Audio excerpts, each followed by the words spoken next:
Hello, everyone, and welcome to this first installment of Over the Fourth Wall. This is editing Sarah. I wanted to preface this video with a few caveats because it will look a little different than later Over the Fourth Wall episodes. First, one of the big changes you'll find is that this episode was recorded prior to Jess joining our review panel. So this one will just be me and Jack. Aside from that, you'll also notice that we don't have some of the nomenclature set yet that you'll see in the rest of the season. One of the format items you'll probably notice is that we actually read the entire book before recording.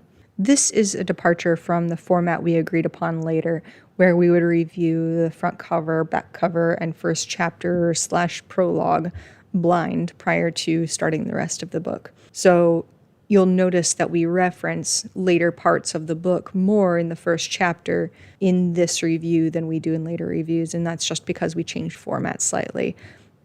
But while this may look and feel a little different than later episodes, it does at least follow the format pretty well. And that's everything. Occasionally I may pop in with other editing notes as I've gone through the sound footage, but otherwise, enjoy the episode.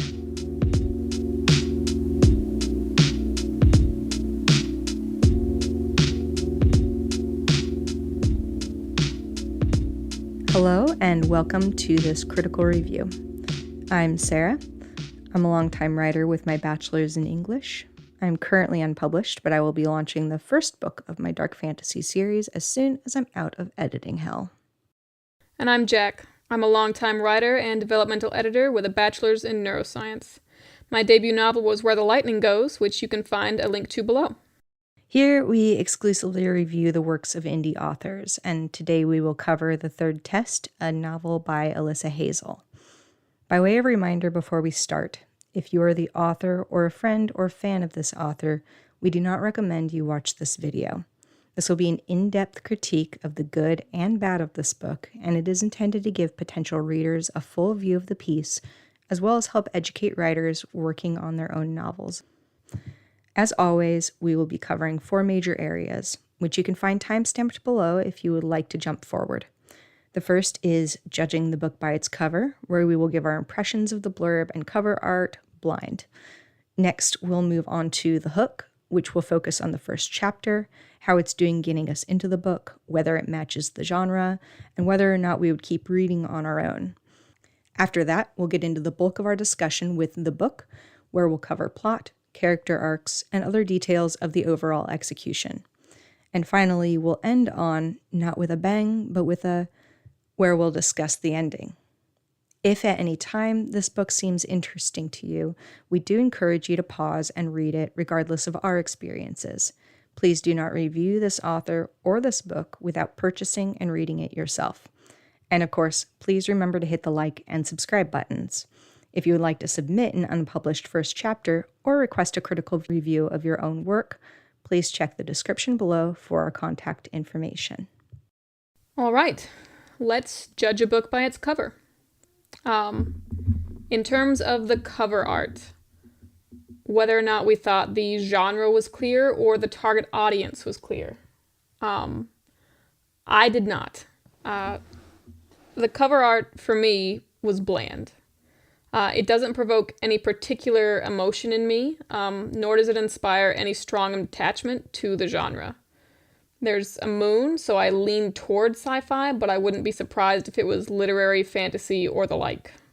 Yeah, I think judging by the cover alone, I was going to kind of assume it was like sci-fi aliens, probably more of an adventure story or a war story, but it was kind of, it really was, I was thinking that because I was invited to think that, but it did lean a little sci-fi for me. I was thinking that the title, The Third Test, was referring to some kind of like trial an alien race might be putting Earth through in order to decide whether they get to like live or die as a species. But it was just one of those things where I was like, if I were going to just put a story to the cover, that was what I came up with. I wasn't sure about what the target audience was for it, though. It did feel fairly generic that way. So about the back of the book blurb, did you want to read that and then we can kind of discuss it? I actually had another thought on the title. So with the title, first, a novel by, I think a lot of indie authors do this and it feels very unnecessary. People generally put a novel when they're either A, known in the nonfiction sphere, and thus are showing people, no, this one is not nonfiction, or they're writing it so close to reality that they have to specify this is not true. With that, for it to be up top to draw your eye first, usually you want the author to be less of a focal point than the actual title and the art of the cover. The title, The Third Test, didn't provoke any intrigue in me. It wasn't unique, and it didn't give me any sense of genre, was a big thing. It just is a test. My mind actually immediately skipped to the famous novella The Third Man, which is noir historical fiction. It's the only thing that was anywhere close to The Third Test in terms of titles that I've come across. Oh, see, I kind of thought of like Ender's Game. It's sort of a similar feel. So that's where my mind went. But that's, I think, just going to be an experience of different readers. Yeah, just what you've read, even. It did make me question whether or not this book took place later in a series rather than being a first or a standalone novel. Yeah, and I think that's a legitimate question as well. And I believe this is the first book. I believe there's a second one coming out for it. But yeah, that's definitely a question that could be raised by that. So yeah, let's just go ahead with the back of the book blurb and then we can discuss it. Colony 76 is silent, but it does not sleep, nor is it still. Distracted by civil war, Colony 76's mother planet, Cassian, has been unable to reconnect, until now. While the galaxy around her wrestles for control, Katina, an acolyte of the Mitrionic Church stuck within her tests, spearheads a mission of mercy to deep space. She is joined by the twin owners of the Calico, who long to be home, a doctor who seeks refuge in space's depths, and a government agent whose purposes are murky at best. Though each crew member has their motives for being there, they must all band together to survive. For those who live on Colony 76 dwell in the deep and the dark. The Third Test is a science fiction thriller set in a galaxy not too different from our own, but containing perils far from our doors. Space pirates, a desert world, predatory cacti, and shuddersome evils buried deep in the planet's core. Alyssa Hazel's debut novel has been called one hell of a read. Excellent. So what are your initial thoughts on it? So first is the look of it. The glowing letters reminded me of the Twilight Zone. So just at a glance, I was willing to expand the pool of possible genres to retro horror. That obviously ended up not being the case, but it was something that stuck out to me when I just turned it over. For the blurb itself, there's no real focal point. We have a ton of characters and a bunch of settings, but no stakes or goals. With that, the language used is contradictory. Katina is stuck in her test for the church, giving the impression that that's where we'll spend most of our time thanks to the title, yet she's also spearheading a mission elsewhere, very much not stuck. I didn't get any sense of the main character, what she wants, or what's at stake. So I didn't really have anything that I immediately cared about on the blurb. All I really saw is that we have a large cast and it's in space. If I were to give any advice for it, it would be to focus more on the plot and less on the cast. Hone in on Katina, her faith, and her feelings of uselessness. Give mention to the troubles we'll face on Colony 6 or on the way there. It feels like the blurb was formulated to avoid spoilers, but in avoiding those spoilers, we also avoided anything of intrigue and a sense of the overarching plot. Specificity is always going to be better. Yeah, I think one of the things that came across to me in this when I was reading through the first time, it sort of gave this initial sort of creepy, like you were talking, like the retro horror look, I think even of the text does kind of lead to that. And I was like, oh, okay, is this going to be sort of like a Dead Space or something like that? You know what I mean? Colony 76 is silent, but it does not sleep, nor is it still. It implies that bad things are happening at Colony 76. And because this is sci-fi, that's sort of where my mind went as a reader was, we opened a gate to horrors beyond our comprehension out there somewhere. It is a very eldritch description. Yeah, that's what it came across to me as. And so then getting into the main blurb, which sounded very action paced, very action oriented, it really kind of threw me. And then there was like this little callback. Those who live in Colony 76 dwell in the deep and the dark. And so again, that was just like this weird push toward horror. And I was like, I didn't really know what I was supposed to be, what I was supposed to be expecting with it. And then it's like, well, it's supposed to be a science fiction thriller. So that told me what the genre actually is. And that I think was a good point. But yeah, I did think that it kind of lacked that focus as well. And I think that it would have been a lot better to pull that focus into Katina. So moving on then to the hook, our first chapter impressions. I think one of the first things that meets any reader's eye is going to be the formatting. So let's discuss that first. We have a table of contents and, just how the pages are set. Did you have any thoughts about that to start with? So I don't believe in a table of contents outside of a digital book or nonfiction, specifically in more of a learning type novel. There's no point in giving me chapter 1, chapter 2, chapter 3 in a novel. It does make sense if we are doing an ebook, because then you can skip to it. And when you're formatting to sell things in ebook format, a lot of them require you to format a table of contents. And what this gave the impression of is that she only made one version. She only made one version in the formatter that she used. So it seems like this was meant to be an ebook and then it got printed. Oh, I see. I am going to grouse at you a little bit on that, though, because a table of contents, even if you don't like them, it's very common in chapter novels, and that's always kind of been the case. Usually, though, it is for like the chapter titles, so you can kind of see at a glance what sort of what the book is sort of about. I don't know exactly what they functioned as, but it's at least not something I can just ding on. Now, on the flip side of that, we have a part 1 and then chapter 1, 2, 3, 4, and so on. And then, other parts segmented out as well. I would really want those parts to be much larger headers if they were going to be a part of the table of contents. I don't like that they're just sitting there amongst all the chapters.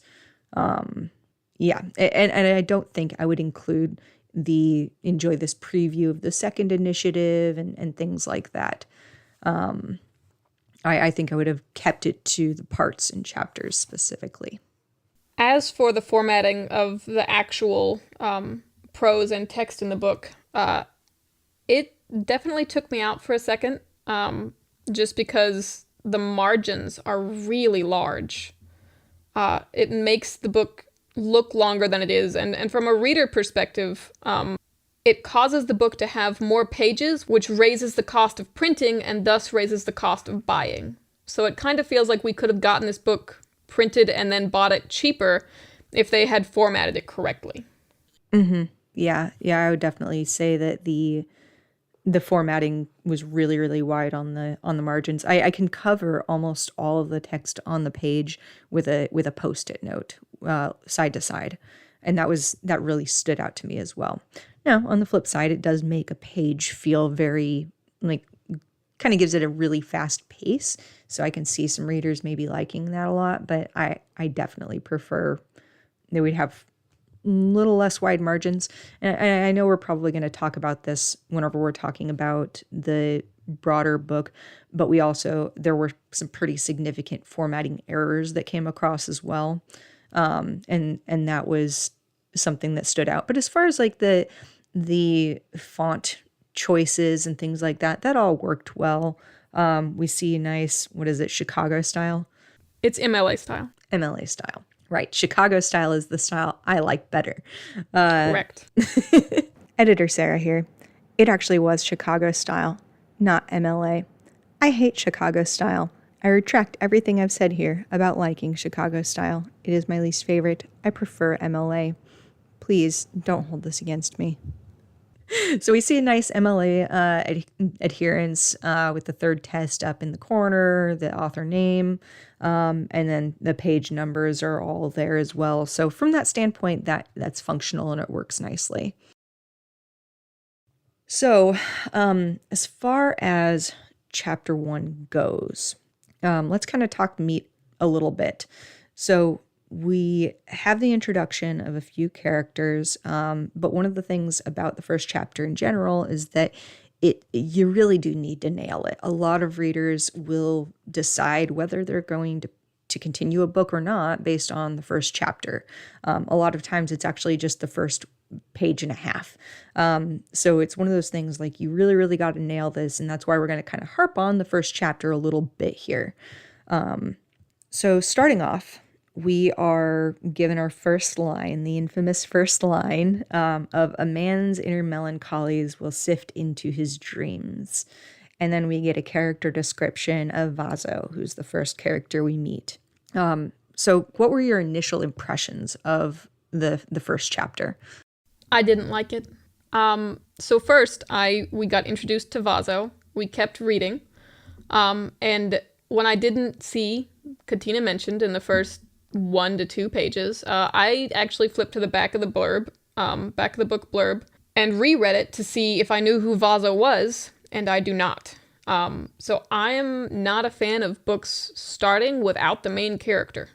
I get large casts, but if you got me to pick up this book, if you drug me in, then usually it's because your character, or what the character is supposed to be doing, sounded interesting. So to start off, not with that character, I'm just confused as to why this is here. Yeah. Well, and I kind of thought it almost read more like a prologue, actually. I was under the impression that this was a secret prologue that had been, like, put under the chapter 1 header, just because, like you said, it's not starting with the main character, and it doesn't seem to be dealing with anything that is, like, super high stakes. Nothing happens in this chapter. Yes. Yeah, nothing happens other than we introduce a few characters. Okay, so to let the listeners in on it, we have Vaso. He's an older man. He has his sister who gets him to come down for a child's birthday party. There's a small conversation about how you can't afford real fruit, and the replacement stuff always tastes weird, but the kids love it anyway, and then the chapter ends. That's the whole first chapter. Yeah. And that's no part of that is what I would consider a hook, especially into something you would call a thriller. Yeah. Yeah, for sure. Yeah, because that was one of the things that it really, it seemed like we were supposed to be focusing on the characterizations, and it was like, oh, they're both older, and this is kind of how they get on with each other. And that can be interesting if you're going to have like a really, really character-focused story. But again, these aren't the main characters, first of all. And then second of all, there's too much, in my estimation, too much of this kind of bantery way of talking that really seems like it's intended to make you like these characters right off the bat. Like, look at how well they get along. And then we have this addition at the very end of the chapter where the line is, it seemed fitting that a child should take them away from the kids they wanted to see most. So that's sort of pushing your mind toward the journey that they're going to be on. But right now, that hasn't been reflected on by the characters, or really, I don't even know where these characters are, to be quite frank. That's one of the things that I think came up a lot through the rest of the book, actually, was a lack of clear setting details and clear locations and a clear sense of space. There was a lot of white boxing. Yeah, there was a lot of white boxing. Which felt extra odd because this book is very heavy on physical details. Just somehow not the physical details that mattered. Yeah. So we did get, like, there were some really good descriptions of Vaso and, like, the arthritis and, like, how hard it is to move sometimes as you age and, like, things that really did have good grounding principles. But it didn't give us any sense of place or plot or, like Sarah said at the end of the chapter, that they're getting taken away, a very passive, not my fault wording, from the children they wanted to see most, even though they apparently signed up for this. And it's unclear why, if they wanted to stay so much, they agreed to this long-term project that they would have to leave on. That's never clarified. Yeah, and I think it's also one of those things where it might... It's kind of hard to put your finger on something like that because, like you said, there's a lot of detail through the text, but it just doesn't give the right kinds. The thing that I noticed was we have like the polyfibron blend stairs, little details like that, and I think that's where you get this sense that it is fairly detailed, but I don't know what polyfibron is. And so I don't know what that means as far as texture or anything like that. So whenever I read that, I'm not even kidding. This was, I put a note in there that said, "We get it, you're from space," because that's kind of like an internet jokey thing of whenever people are like, "Oh, my space everything." It was from Dragon Ball Z abridged. It was very funny. But it was just one of those things where like, it was just kind of making jokes about the fact that like, oh, well, I have to call out the fact that this is all extraterrestrial. And it's like, yeah, we get it. We freaking get it. Thank you. But it just is one of those things where it's like, it's a detail without meaning to me because I don't know what polyfibron is. Like, and it's also, so this could just be a word they made up to mean like multiple fiber, maybe. And even then that doesn't really give us anything. If you Google polyfibron, then you get that it was a manufacturer of a photopolymer printing plate for the graphic arts industry. It was acquired in 1999, so it no longer exists, and it was not a type of material or scientific term. So if you wanted to look up this thing in case it was real, for us, it still doesn't have a definition and wouldn't clarify anything.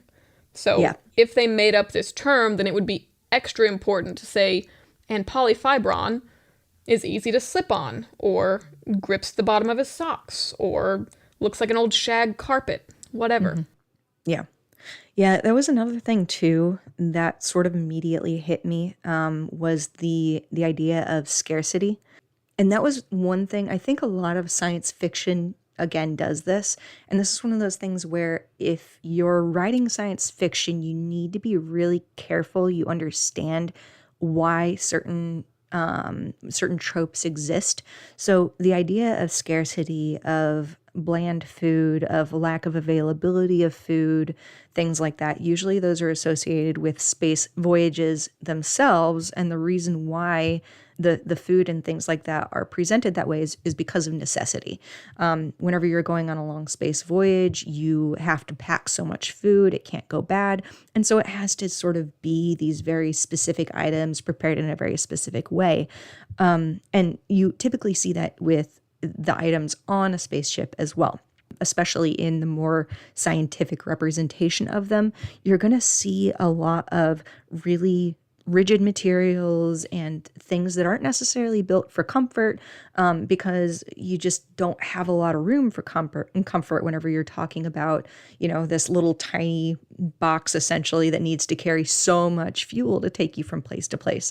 So there's a reason why you have this feeling of scarcity as an element in sci-fi. But again, that's usually associated with the space travel itself and being on spaceships. So that was another thing that actually got me wrong on the setting, because whenever I read this, I thought they were on a spaceship already.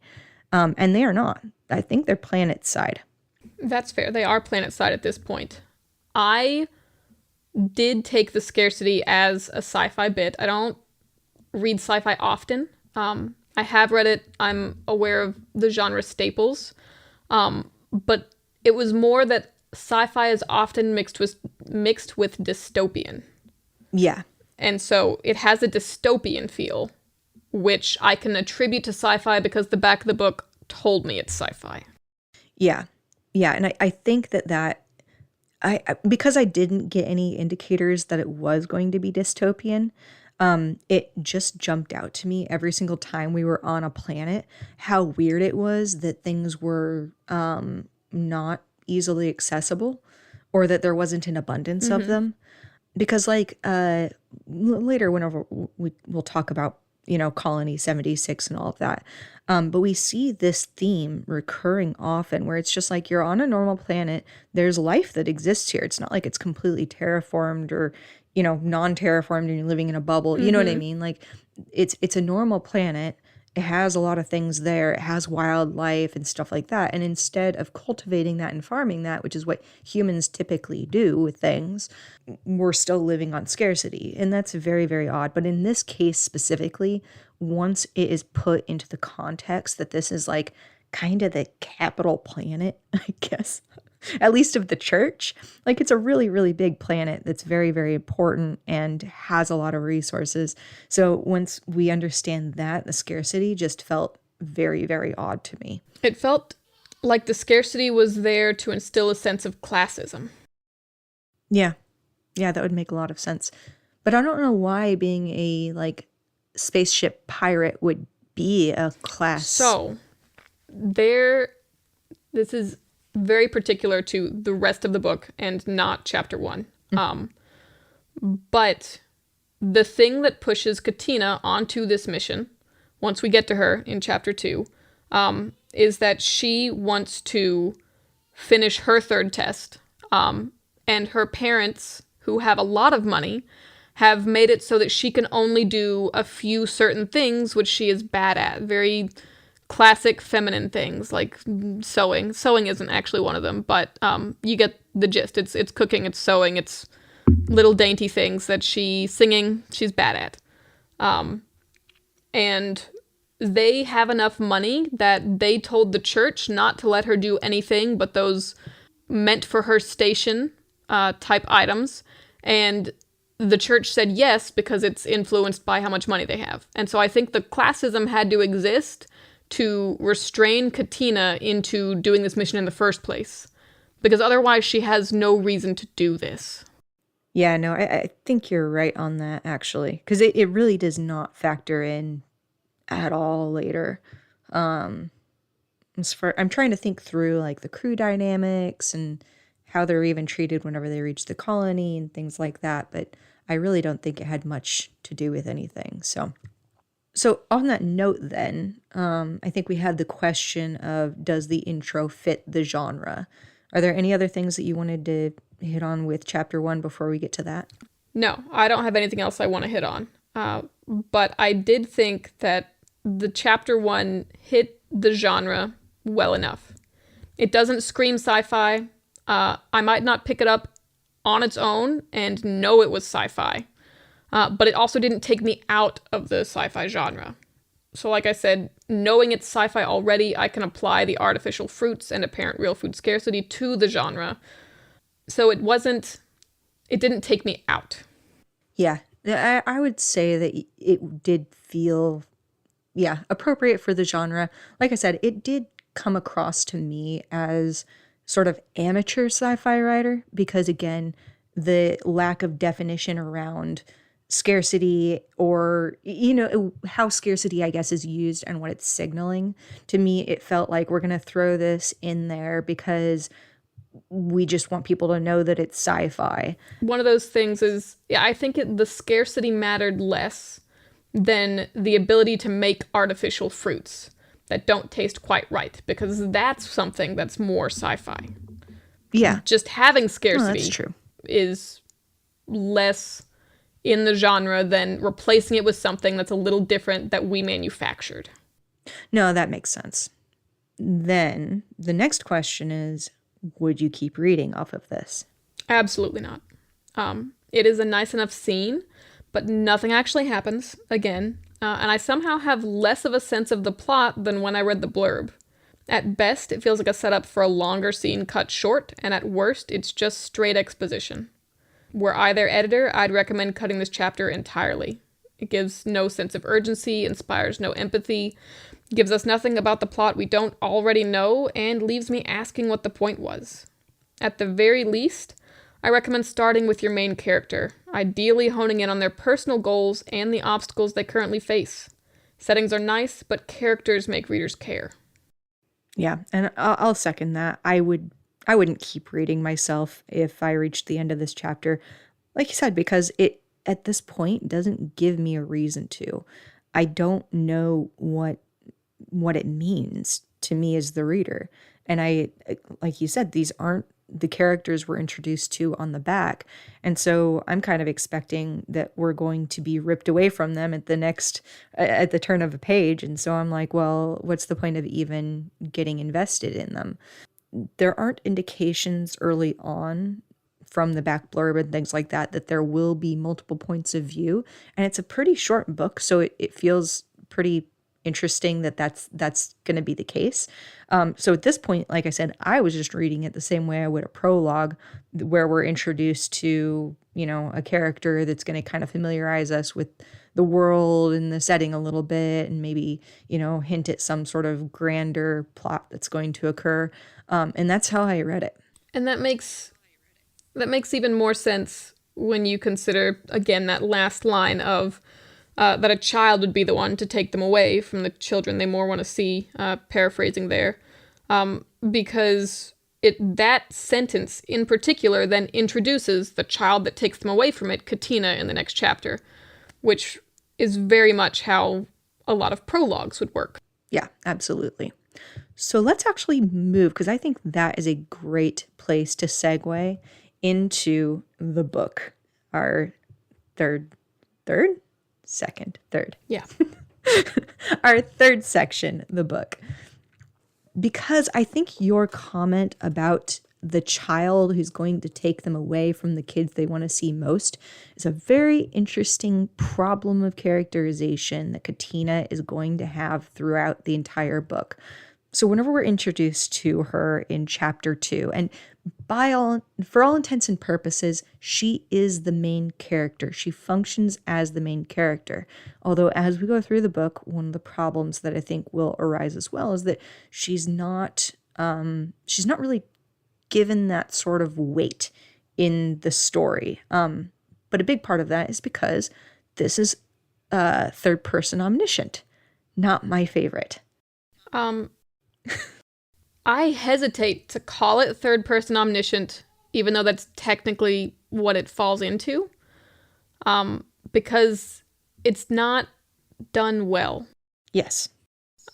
It just does, and I will say, third-person omniscient is the hardest point of view to nail.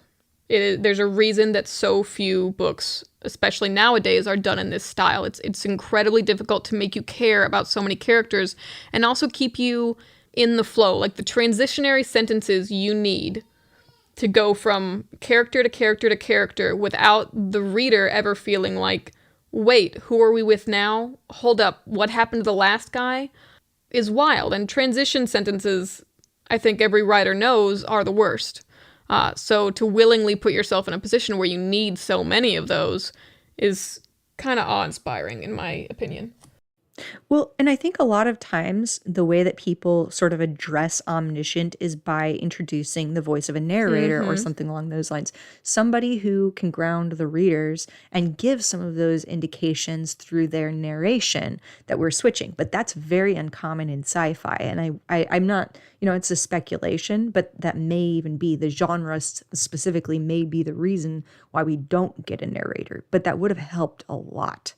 I think the bigger issue is that Katina is the main character, and I will say that she is the main character because she is the only named character on the back of the book.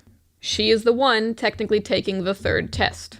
That being said, she has the least agency of anyone in this book, and for a good portion of the book, she just kind of vanishes. She's not on the page. Other characters kind of mention that she's elsewhere and they can't find her. And then they move on and do important things without her. She doesn't feel like the plot centers around her, and if she weren't the named character on the back, I would very much hesitate to call her the main character. Yeah, I think I would agree with that. So in the second chapter, whenever we are introduced to her, this is another case where we have the issue that nothing really happens. And I think this is again going to be one of those ticks of the storytelling that will become apparent over time. But we start with her basically going through her luggage as she's packed it. And then she comes across these socks. And I'm just going to rewind you for a second. I'm going to read the first sentence of chapter 2, because in this case, it's as important as the first sentence of chapter 1, because it's with our main character. The first sentence is, for the third time, Acolyte Katina de Basiu went over her duffel's itinerary. Itinerary is the wrong word. A duffel cannot have an itinerary. That's for a journey. That's a list of things you're going to do. She means, and it's clear from context that she means she's going through what is inside the duffel, but to have an error in the first sentence of the introduction for your main character does not give a good look for the book. Yeah, the word we were looking for there was inventory. Yeah, and I think there's a good number of those. But you're right, it's the very first line. And I gave it a little bit of wiggle room whenever I read over it, to be quite honest. I think because the cadence of the writing is a little bit odd to me anyway. And so I was just like, I guess that's an odd way to use itinerary, but we'll give the duffel an itinerary, I guess. It was like one of those things where I just sort of passed it over, I guess. But you're right. It's one of those things where it's like, if people make it to that page and that's the first thing they read, it's very likely going to throw them off, if not just make them stop reading the book. So we start off, she's going through the inventory of her duffel bag, and she fixates on these purple wool socks that her mother gave to her because space is cold. And that alone is fine. It's a way to introduce the conflict with her mother. But the problem with it is it almost immediately drops us into a flashback. This is like the third paragraph in this, and we get a flashback starting. And not just that, but we also, so we get it starting, we get the father, we're seeing a character, Father Matthias, I don't know. Matthias. We see him and we see detail about him. He is not here in this scene. So we're basically bringing him into the scene, introducing him, and then we're jumping back to her being at the duffel, and then we jump back to her mother had been the giver, and then we get this long backstory about the, her family and things like that. Not long, I should say. It's a couple of paragraphs. But then we get our first, what feels like a head hop, because we had been with Katina this whole time. And even though we had this kind of weird jumping back and forthy thing, it was again one of those I was willing to write it off as just a quirk of the writing kind of things. But then we have him ushering Katina's mother, Father Matthias, ushering Katina's mother into this antechamber and letting her mull among the murals. And then she's literally looking at things and we're getting her thoughts about them. And that it really threw me off, because I was like, I don't know why we're in this character's head. And she never comes back. So this is about a page and a half to 2 pages of us being in a perspective of a character that we never get back to. And the character doesn't even give us insight that is going to color how we see Katina or anything like that. We don't hear anything from this character. We just literally see the world from her perspective for a short time.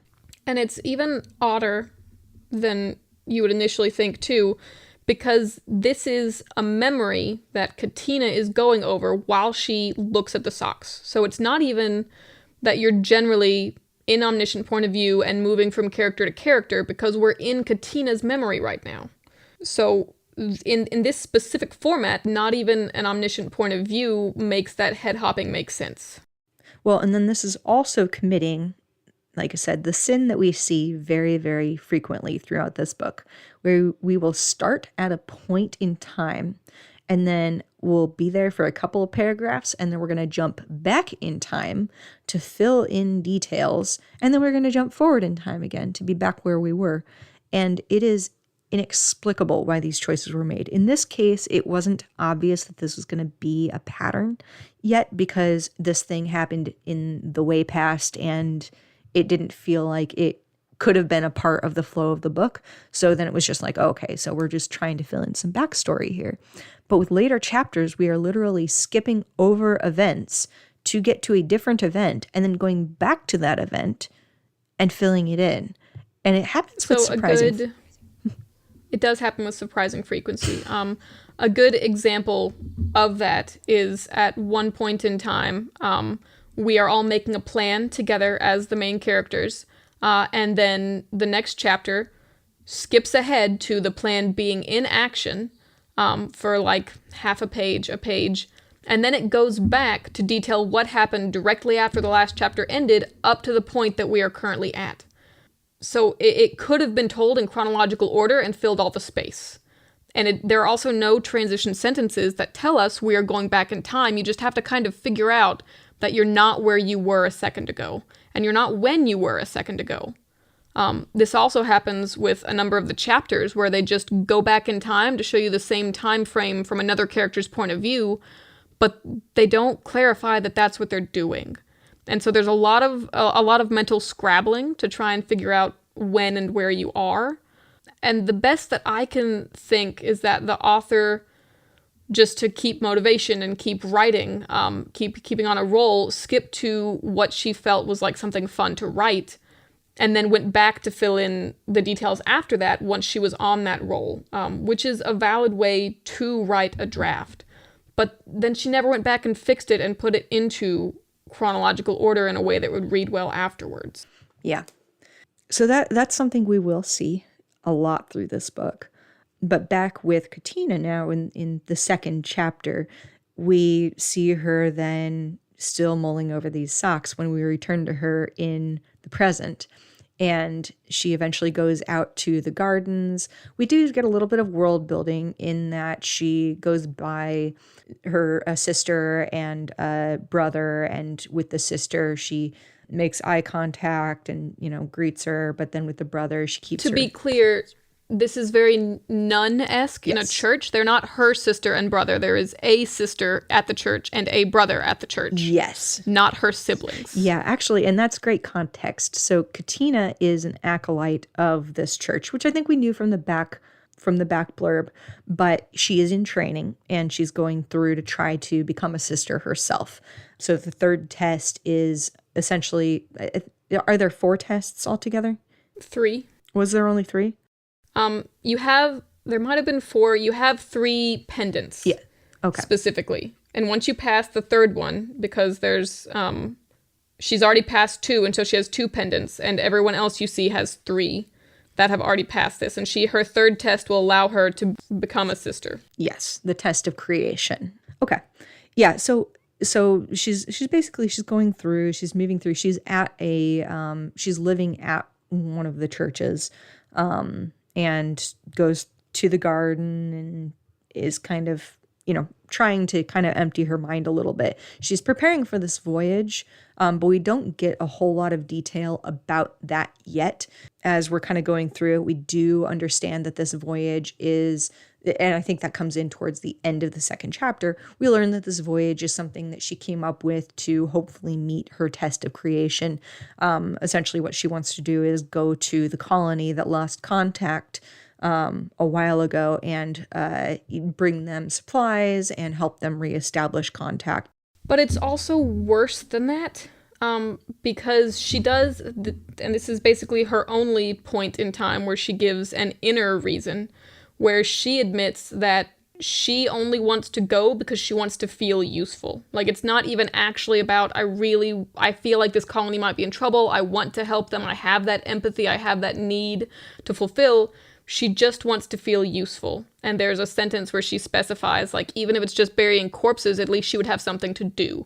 So there's a very selfish motivation in here that basically tells us we don't have, like, a good reason to be going on this journey. It's just a teenager wants to feel useful. And we're going to disrupt everyone else's lives to do that. This never comes back and never comes up as something that she has to face, that she has essentially plucked these people from their lives to go on this ego trip. It never comes back. Now, I'm actually going to call out one thing that you said, because I think it's very telling, too, of the characterization of Katina throughout this. She is 18. She is an adult for this. And you don't find that out until, like, halfway through the book, a little more even. Yes. She reads like she's 12. She's often called a child. I was guessing maybe 15 if we're going to be teenager about it. I did not buy 18. Well, and that's kind of funny because the first chapter actually specified a child is taking them away from the kids that they actually wanted to be around. And so it's one of those things, everything in this is putting Katina into this you are a child box. Infantilized. Yeah, she's a very infantilized character. But the thing is, that doesn't feel like deliberate characterization in this. It feels like all of her characterization actually points to, or the things that we're told about her actually point to the fact that she should be much more independent than we're getting in here. Very much so. Especially so this comes across a lot throughout the book, in that the characters don't feel like they've lived through their own backstories, and they also don't feel like they've lived through the time skips that we end up doing. So Katina comes from a family that's so wealthy that they can tell the church what to do with their daughter, and the church will listen and restrict her to only doing what they want. That means she is that wealthy also, and she also has that much sway, because she will inherit this. This will be hers. She will have this. But no one treats her as though she comes from that family, to the point that people don't even recognize her, despite them having that much wealth on a planet known for its scarcity and people living in poverty. Similarly, you have a time skip where months have passed on the ship at this point, and Yen, the doctor, points out that, hey, I'm so excited just to get to lie down, even though it's going to be a bumpy ride at this point, because back in medical school, I was so busy, I never got the chance to lie down, and so this is a novel thing, and I'm going to enjoy it. And it ignores the fact that we've been on the ship for 3 months, and he's had basically nothing to do. He would have acclimated to having nothing to do by this point. But because we skipped over all of those months, then he acts the same as if he just got on the ship. Well, and didn't pause to bear them out.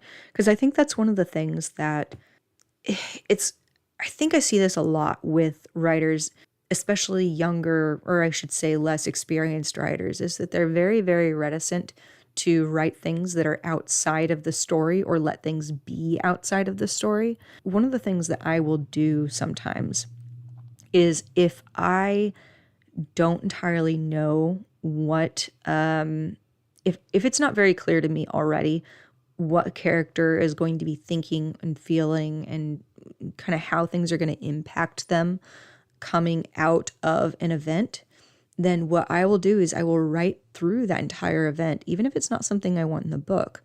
And the reason why I do that is because then I can get a feel for how they are going to react to it, and I can reflect that accordingly then on the other side of it. So just write 2 months of tedium for your characters. What are they doing? What are they thinking? How do they fill their days? You know, are they enjoying it? Is it something that, you know, they really have to work to kind of keep this tedium away? You have to think through those details and let your characters actually live in this world that you've created. And she did specify that Father Matthias started a board game night weekly that people laughed at first, but then it became something that everyone looked forward to because it did break up the monotony. So there is enough monotony that a board game night that no one really wanted became a highlight of the week. Although on that note, when I read that specifically, that detail actually jumped out to me as almost giving too long of a time frame, because they've only been out here for a couple of months, which means 8 weeks max. And so for this board game night, this weekly board game night, I don't know why it would be weekly instead of daily. Daily makes a lot more sense. If he was like doing that, that would kind of fit with that.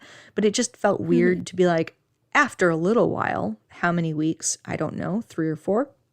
He started it up, and it also got to this level of popularity with everyone in that time. And it just... So one of the things is that it feels like she had 2 time frames and they just kind of got jumbled. Yeah. And there's the time frame of how long we're supposed to be on the ship, in which a weekly game night that becomes the highlight works because you're supposed to be on it for 2 years, though at one point the book says the journey would be 6 years. But most of them say 2 years.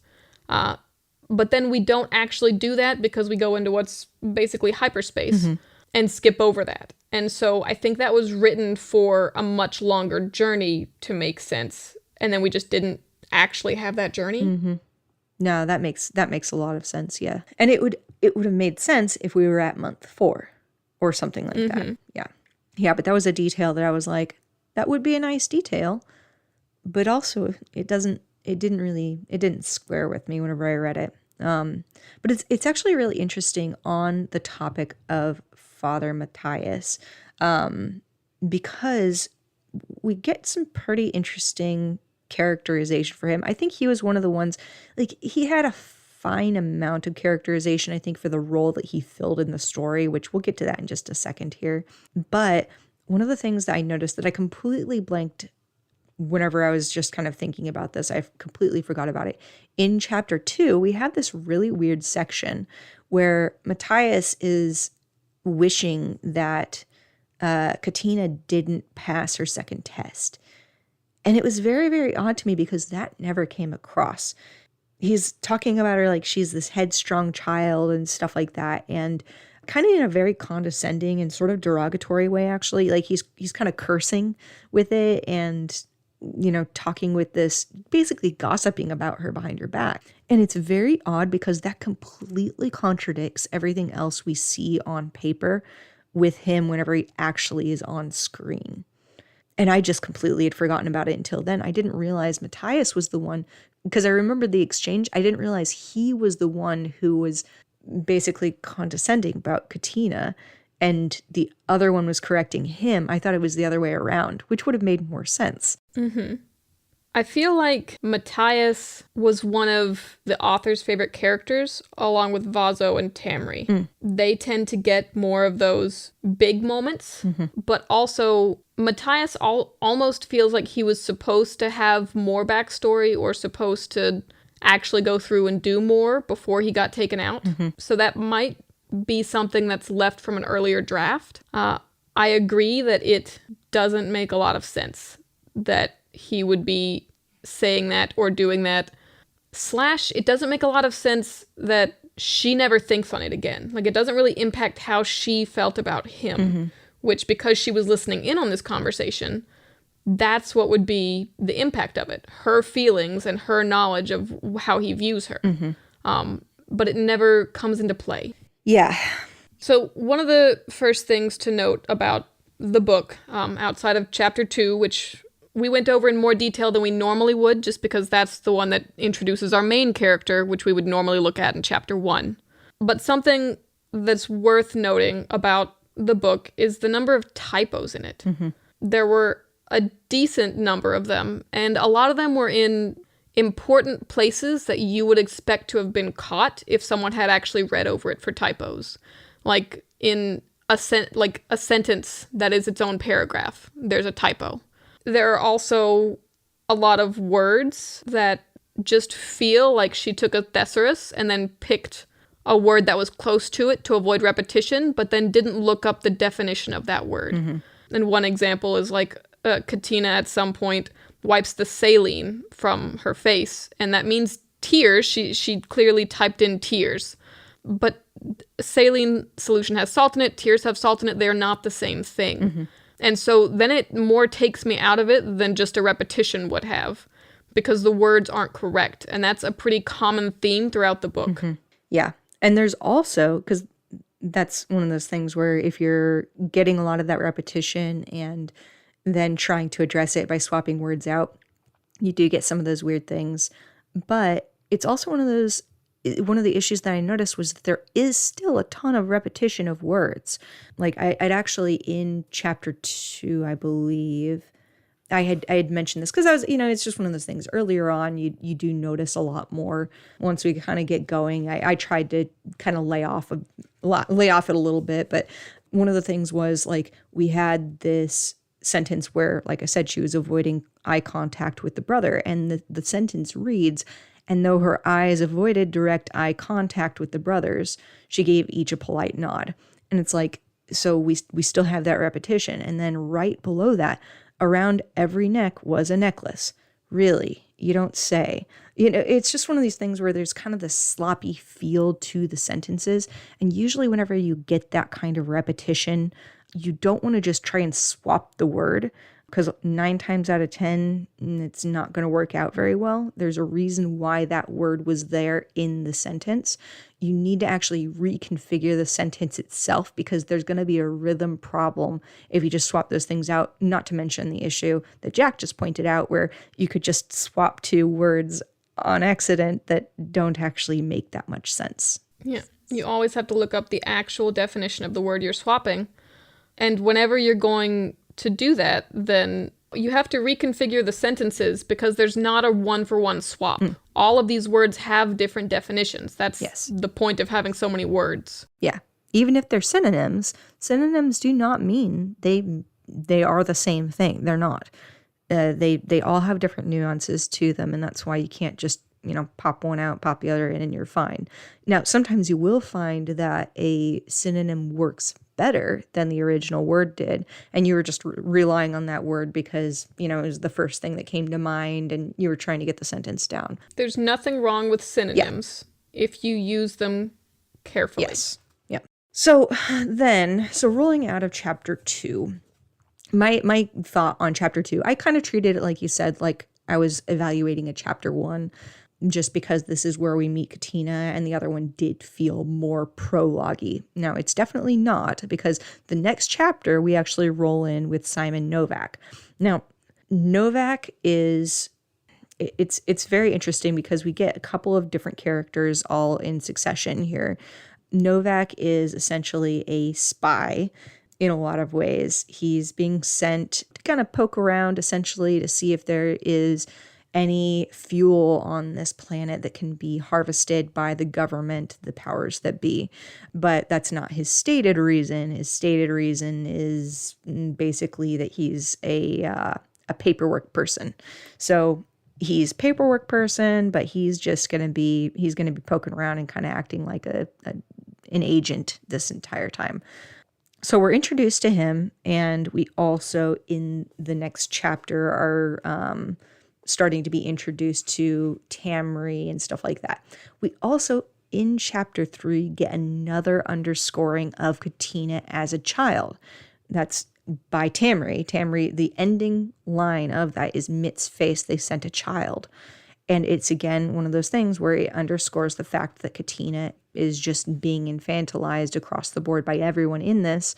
Even Novak, who's only 25, points out that she is a child and that she is round-faced and basically has pimples, which is one of the things, because at this point, we still don't actually know her age. I was thinking 14 or 15 because of the clear signs of, like, mid-puberty.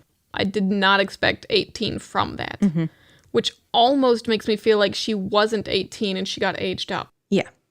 Yeah, I would expect that something like that happened. It was a little odd. I think, though, one of the things that I was reading it as was that maybe her character arc was going to be taking her from this very naive, immature place to a more mature and more sure of herself place. And I thought maybe that was what her arc was supposed to be. So I kind of gave I think it technically still is what her arc's supposed to be, because at the end, whenever she comes forward, then there's a specific line that says that she's clearly walking out not a child anymore. And at that point, she's just murdered someone. So apparently that's how you get out of being a kid. Definitely kids don't suffer through a trauma from doing that. They just become adults. But I do think that's technically supposed to be her arc still. Yeah. So really quickly, I think we want to put a pin in the discussion of her arc specifically, because I think that it is one of those things where we can kind of talk about that in the context of the broader plot. But I do think that one of the things, again, that we've already noticed is that her backstory does not feed into who she is right now. The person we meet in chapter 2 has nothing to do with the backstory that we've been given. And I think it was this misunderstanding, perhaps by the author, that because her parents are somewhat overbearing, and they don't come across that overbearing. Like in their interaction, her mother didn't come across like she was just very condescending toward her, putting her down, belittling her. You know what I mean? Like their interaction was very normal and pretty chill, and her mother almost acted kind of like, I'm not going to get in your way about this. I'm sad that you feel so estranged from us. Like it was very normal and mild as far as interactions go. And it's worth noting that her parents gave her to the church when she was like 4. She is very faith focused, and like every single thing that she does through her faith. Just like, I need to be merciful, I need to be kind, I need to be calm, I need to make sure that I don't give conflict. Like all the things that their scripture says that she is supposed to do, she sticks to a T. Issue being that her parents made her do this. There's never any point where she speaks of her faith and her care for the God and why she believes that this God is worth following and why she thinks that this is something that is worth doing and is correct. And if she had been the one to choose this life, then that would be one thing. But since she was just given to them by her parents, then it feels like we're missing her faith rather than just her following this religion which she was raised into. Yeah, because she does come across, like that is one thing that is very strong in her character. She comes across as genuinely faithful. Like she genuinely believes this stuff. She actually does care about it. And it's one of those things where, I think we see a lot of times religion is kind of treated with sort of this like, kind of this like, but nobody actually believes it. And anytime they actually come in contact with anything that challenges them, then they give up and yada, yada, yada. And she's not that way. She's a very straight, like we're playing it straight. This is who she is, and she's actually very faithful. But one of the things too that we see in chapter 2 is that she is kind of defiant of her parents, and Mattias says that she's defiant in some ways to him as well. And so it's one of those things where it's like she has this really stubborn streak, and that doesn't ever come across. Again, because it's just we're being told this is what her backstory is, and we're not receiving any of that whenever we actually meet her on the page. And so her faith has a world-building issue, in my opinion. So later on, way down into the book, 5/6 of the way through, we meet the actual God. We have an experience with this God. The God is real. A big issue with this is that, broad strokes speaking, in fiction, there are 2 kinds of religious figures, and those are kind of like Christianity, where a God exists on another plane but doesn't really interact with our world, or more like Greek mythology, where the gods exist and interact and can be seen, and you just know that they're there because people have talked to them. And in this interaction, Katina reveals that this is a known thing. Like, she knows that if she looks too long at this god, then, like, her world, she'll be able to see all of the strings of fate and all of the universe and whatever else. And so people have seen the god. The god has interacted with others, and this is a god that walks among us. And so it's not just, I have this faith and I believe, which is, for the first 5/6 of the book, the type of religion that we're thought to be interacting with. So that puts an entirely different spin on her doing this, because it's just, now there is a literal God that people have seen, people have interacted with, that has in history come and done these things, and we're following the rules that she has set and trying to pass these tests because we know for a fact that this is a God and this happened.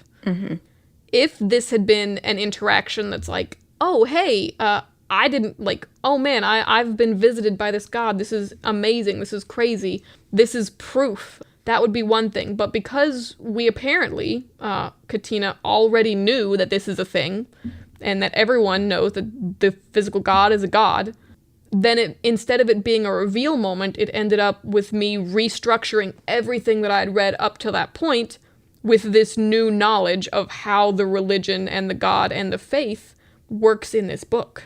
And, not to get too far ahead of this, but you also have a problem with the cult then too. Because if this is a real God that walks around and shows up, then this person fashioning herself as this God wouldn't be tolerated by anyone. So that's just never going to occur. You're not going to get a cult. Cults exist because you don't see the thing, and so it's easy for somebody to pretend they're hearing from somebody, or they represent something, or they're calling to something that they alone have experienced. No one else has seen it. Nobody else can verify it. It's just you got to take it on faith. And this is a thing where faith really doesn't have much to do with it. You follow a God like you follow a political leader. It's like, I like this one. Yeah, and I would have... So were I the editor for this, I would have actually suggested that Hazel move that interaction with the God up to the very beginning of the book. Because that would be the motivation for going to this planet, to unmake that evil. It would give her her being the main character, Katina, a great conflict where she is now dragging these crewmates into a dangerous situation without telling them, and having to weigh that against following the orders of her God. And we could even, if we don't see the interaction, we as the readers could even go back and forth with other characters as to whether or not Katina actually did see this God and it's a real thing, or if she's just a bit too faithful and has imagined it. And that would have given her a goal for us to work toward the whole time. Yeah. Where it's placed at the end doesn't suit the flow of the novel. Yeah. No, I think that would have been a much more compelling start to the book in general too. Yeah. Yeah, I'm just kind of testing that out in my head, because I think that would have been really, really fun, because we do see a little bit of that conflict after she meets with the God on Colony 76.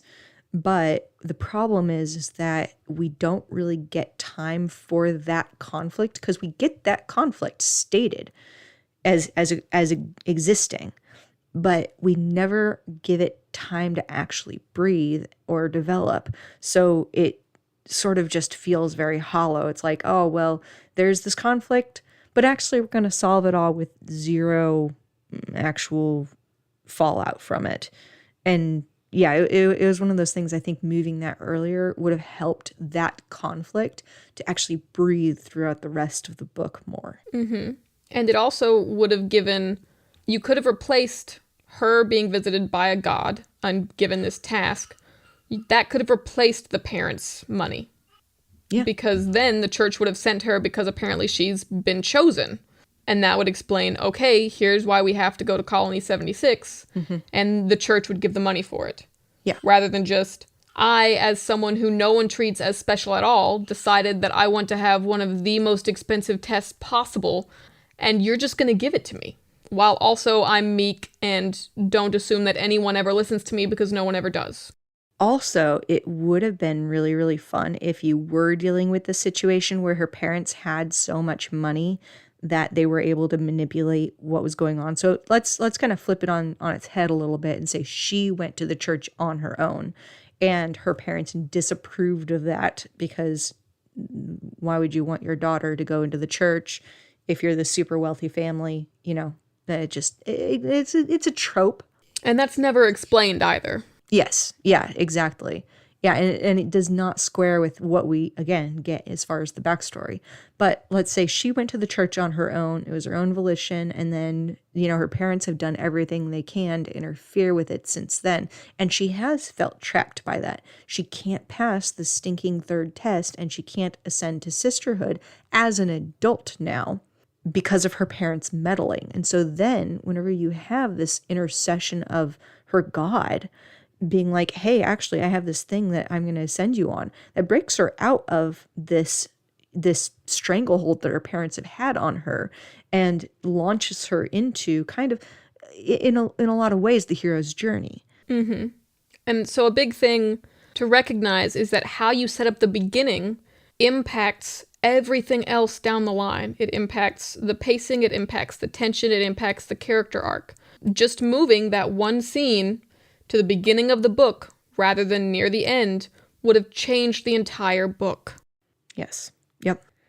So in chapter 3, we are, like I said, introduced to Simon Novak, who goes by Novak for most of it.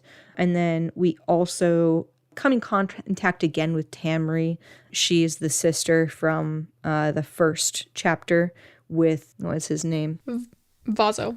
Vaso, yes. So Tamri is Vaso's sister, and together they are the ones who run the Calico, the spaceship they'll be taking. And we're just introduced to a couple of the folks. They're kind of introduced as they're getting ready to leave, I guess, because I think they're boarding and stuff like that. And then the next chapter, we're in space, back with Katina's perspective. And there's a lot that kind of happens in here from the standpoint of there are words on the page. But I think one of the consistent issues with this book as well is, like we kind of pointed out earlier, this overfocus on details that just don't matter and not enough on the plot details. And also not enough on the physical details that come into play. Yeah. Or the ones that matter to the reader. Because one of the things that readers really need is a sense of scale and a sense of placement. More than almost anything else. It's one of those things, like, you read through really well-written books and you tend to just pass over these things because when you're reading it, you're just enjoying it and picking up all these details. But whenever you're analyzing it for storycraft purposes, you'll notice there is a lot in there that gives you a sense of space and time. Mm-hmm. So where you are, when you are, how these things relate to each other. And anytime those change. Yes. Yeah. Anytime those change, you have to reorient the reader. And even if you're picking up the same scene, and it's still in the same place, you still need to, just kind of mention some of those things. Like, we're still in this location, because it's just every single time we stop, you need to be able to reset for the reader where we're at and what's going on, because otherwise it becomes this just chore to figure out where these people are and what they're doing. Like, we set up in storage room B on the Calico. I could not tell you what the Calico looks like. There is a bridge, there's a hall, there's a second storage room, and then there's a storage room A and a B, a bridge and a hallway, and then there's some pods that they sleep in. I don't know where these things are or what they do at all. Like, I mean, as far as like how they relate to each other, what they look like, anything. I couldn't tell you. I don't know what the Calico looks like. I have no idea how big the Calico is. And so it's just one of those things where in my mind, it's just like this set, these little set pieces here and there. It's like, here's generic bridge, here's storage room, ? And I guess the storage room has a window. Yeah. And there's also something to be said about the amount of description that never does come into play. Mm-hmm. So we get, aside from the Dr. Yen, we get 4 chapters of just everyone gets their own little mini intro to their character where nothing happens for the story and for the plot. And then we get on the ship and we're wandering around the ship with people interacting with each other and nothing happening. Our inciting incident is actually on page 22 when pirates attack. That, in my opinion, should have been where we start. Because everything else is it's so small that it could have been told later in the story. Mm-hmm. Why we're there, how we got there, in that grief, because in this pirate attack, Matthias dies. In a very stupid way, though. In a way that actually was my first realization that the author isn't giving us the correct details. Because the pirates harpoon part of the ship that both Matthias and Katina are in, and the shaking of it makes cabinets, or a cabinet, fall onto Matthias, and he gets crushed, and he can't move, and it's too heavy, and so Katina tries to lift it, and she can't, and then she gets exactly out of the room before the alarms and everything go off and the door shuts, and then they basically have to ditch that part of the ship and just like eject it in order to escape the pirates. Mm-hmm. The problem is that we spend 2-3 paragraphs describing the room, and we never mention that these cabinets are even in the room. And then we say a metal cabinet has just missed our foot and it fell on Matthias, and that's our entire description of it. So I don't know if it's a filing cabinet. I don't know if it's something much larger that would be on a spaceship. I don't know if it's, like, my first imagining is the little filing cabinet that I have that rolls around, because you just said metal filing cabinet, and I skipped to what I look at usually. Mm-hmm. And so it plays a huge role in our character's development, a character's death, an action scene, and it's never described. Mm-hmm. And then it only is described as existing after it's already come into play. I have to rant on this just for a minute, though. Because first of all, no one's going to have a huge metal cabinet that is not secured.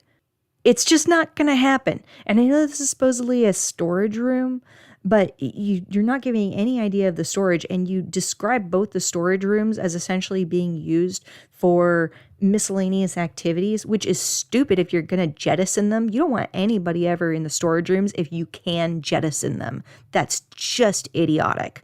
Okay, and it's specified in the book that they are made to be jettisoned because space pirates often harpoon them. So we know that this could happen and that they will need to be jettisoned if they get harpooned, because we don't want to be grabbed by space pirates.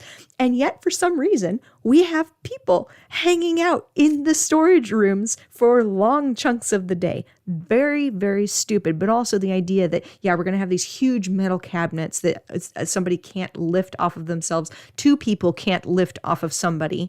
We're going to have these completely unsecured so that they can fall down if we ever get bumped in space.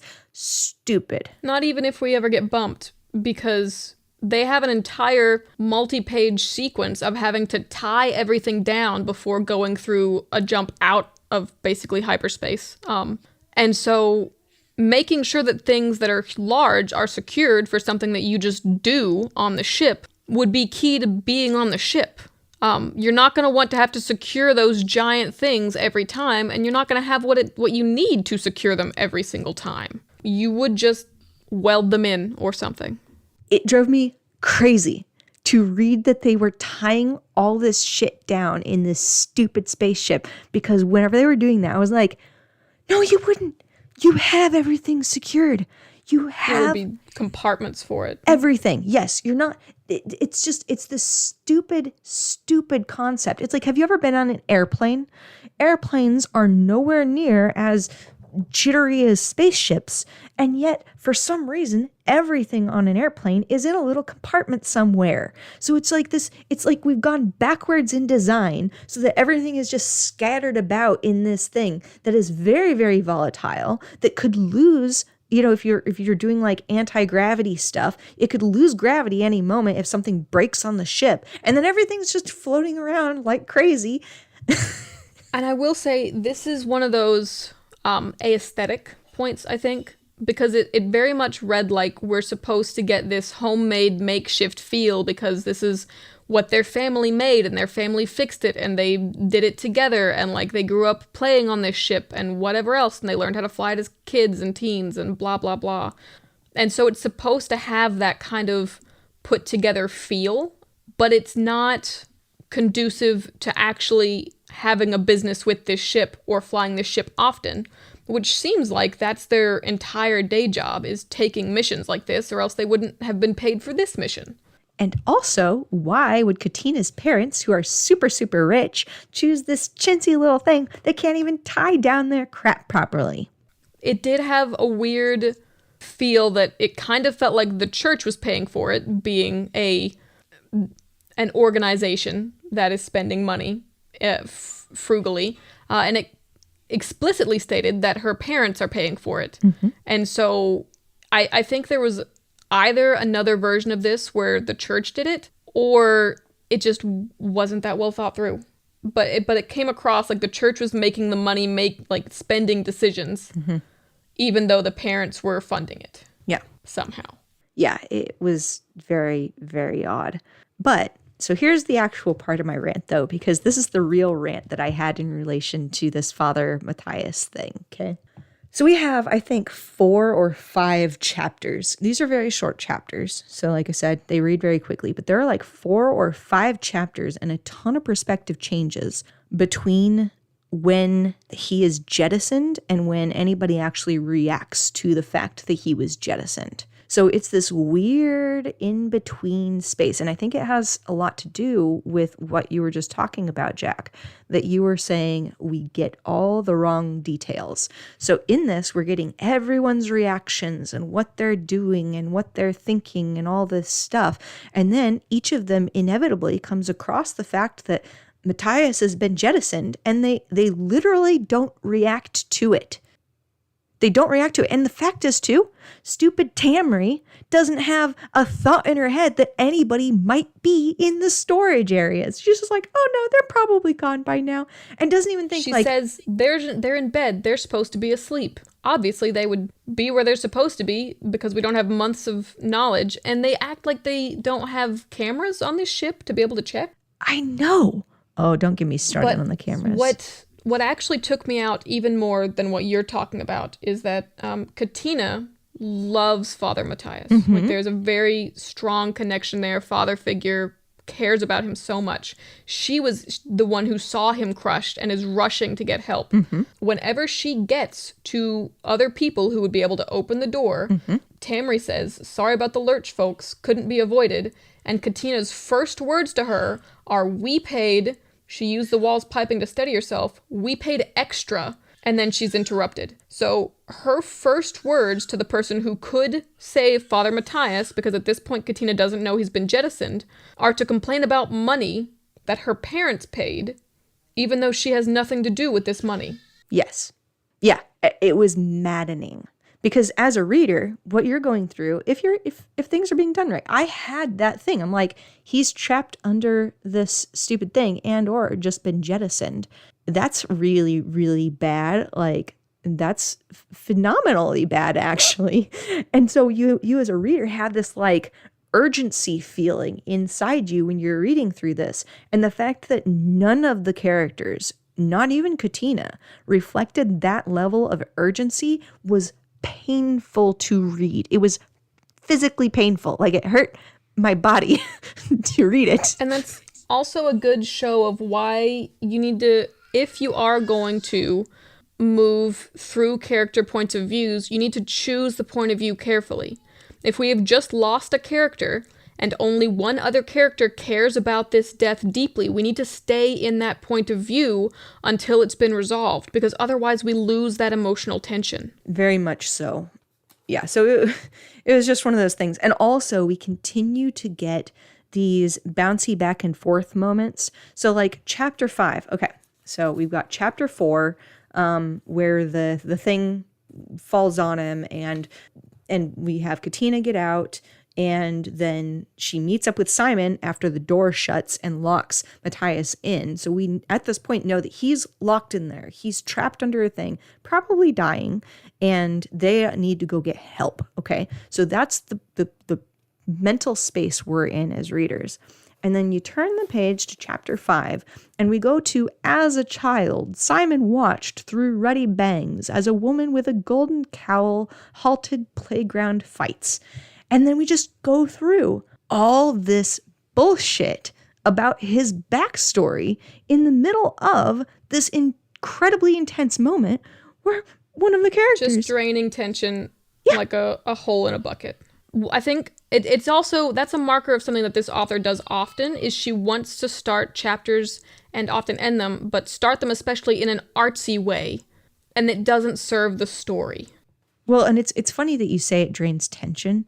For me, it didn't drain tension. It gave me the wrong kind of tension because I was like, these guys are all idiots, and why am I reading this? Like, it made me want to skip ahead to figure out when they were actually going to do something about the stinking trapped priest out from underneath the stupid filing cabinet, because that was the thing. And it was frustrating as a reader. It was extraordinarily frustrating.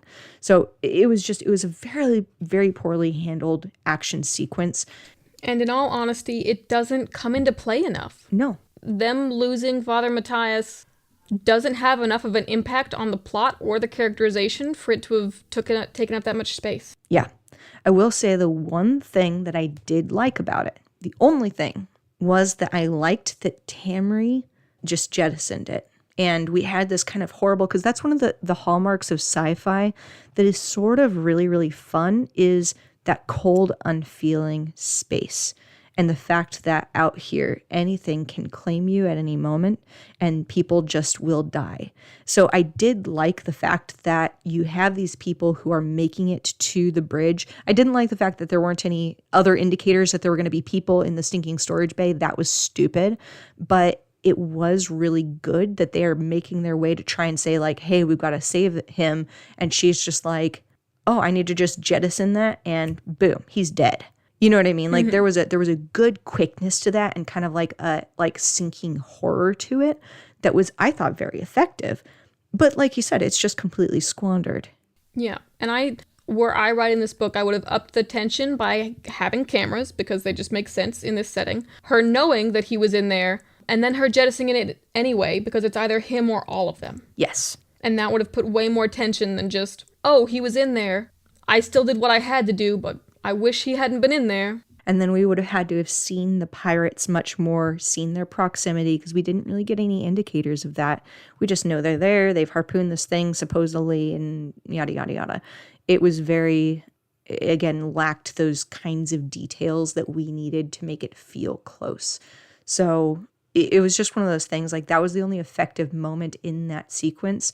But like you just said, like, Tamri, if she'd chosen to do that knowing he was there, that could also have put a lot of conflict between her and Katina. That already, they already should have conflict because the whole faster than light travel and the beliefs of the church and things like that. But the fact that she, chose to jettison Father Matthias would have been so much stronger and so much less forgivable. So I think that was a really big, it was a great idea. It was just very poorly executed. It also would have been a much bigger moment in that we keep calling Katina a child, but she doesn't really do, like, she doesn't live up to that. She's very meek, but she doesn't really do childish things. So that would have been a good marker of her youth if she couldn't understand that it was necessary to get rid of Father Matthias to save the rest of them. Mm-hmm. So then they could have shown, and this is, I think her writing style in general is a great point of needing to tell, not show.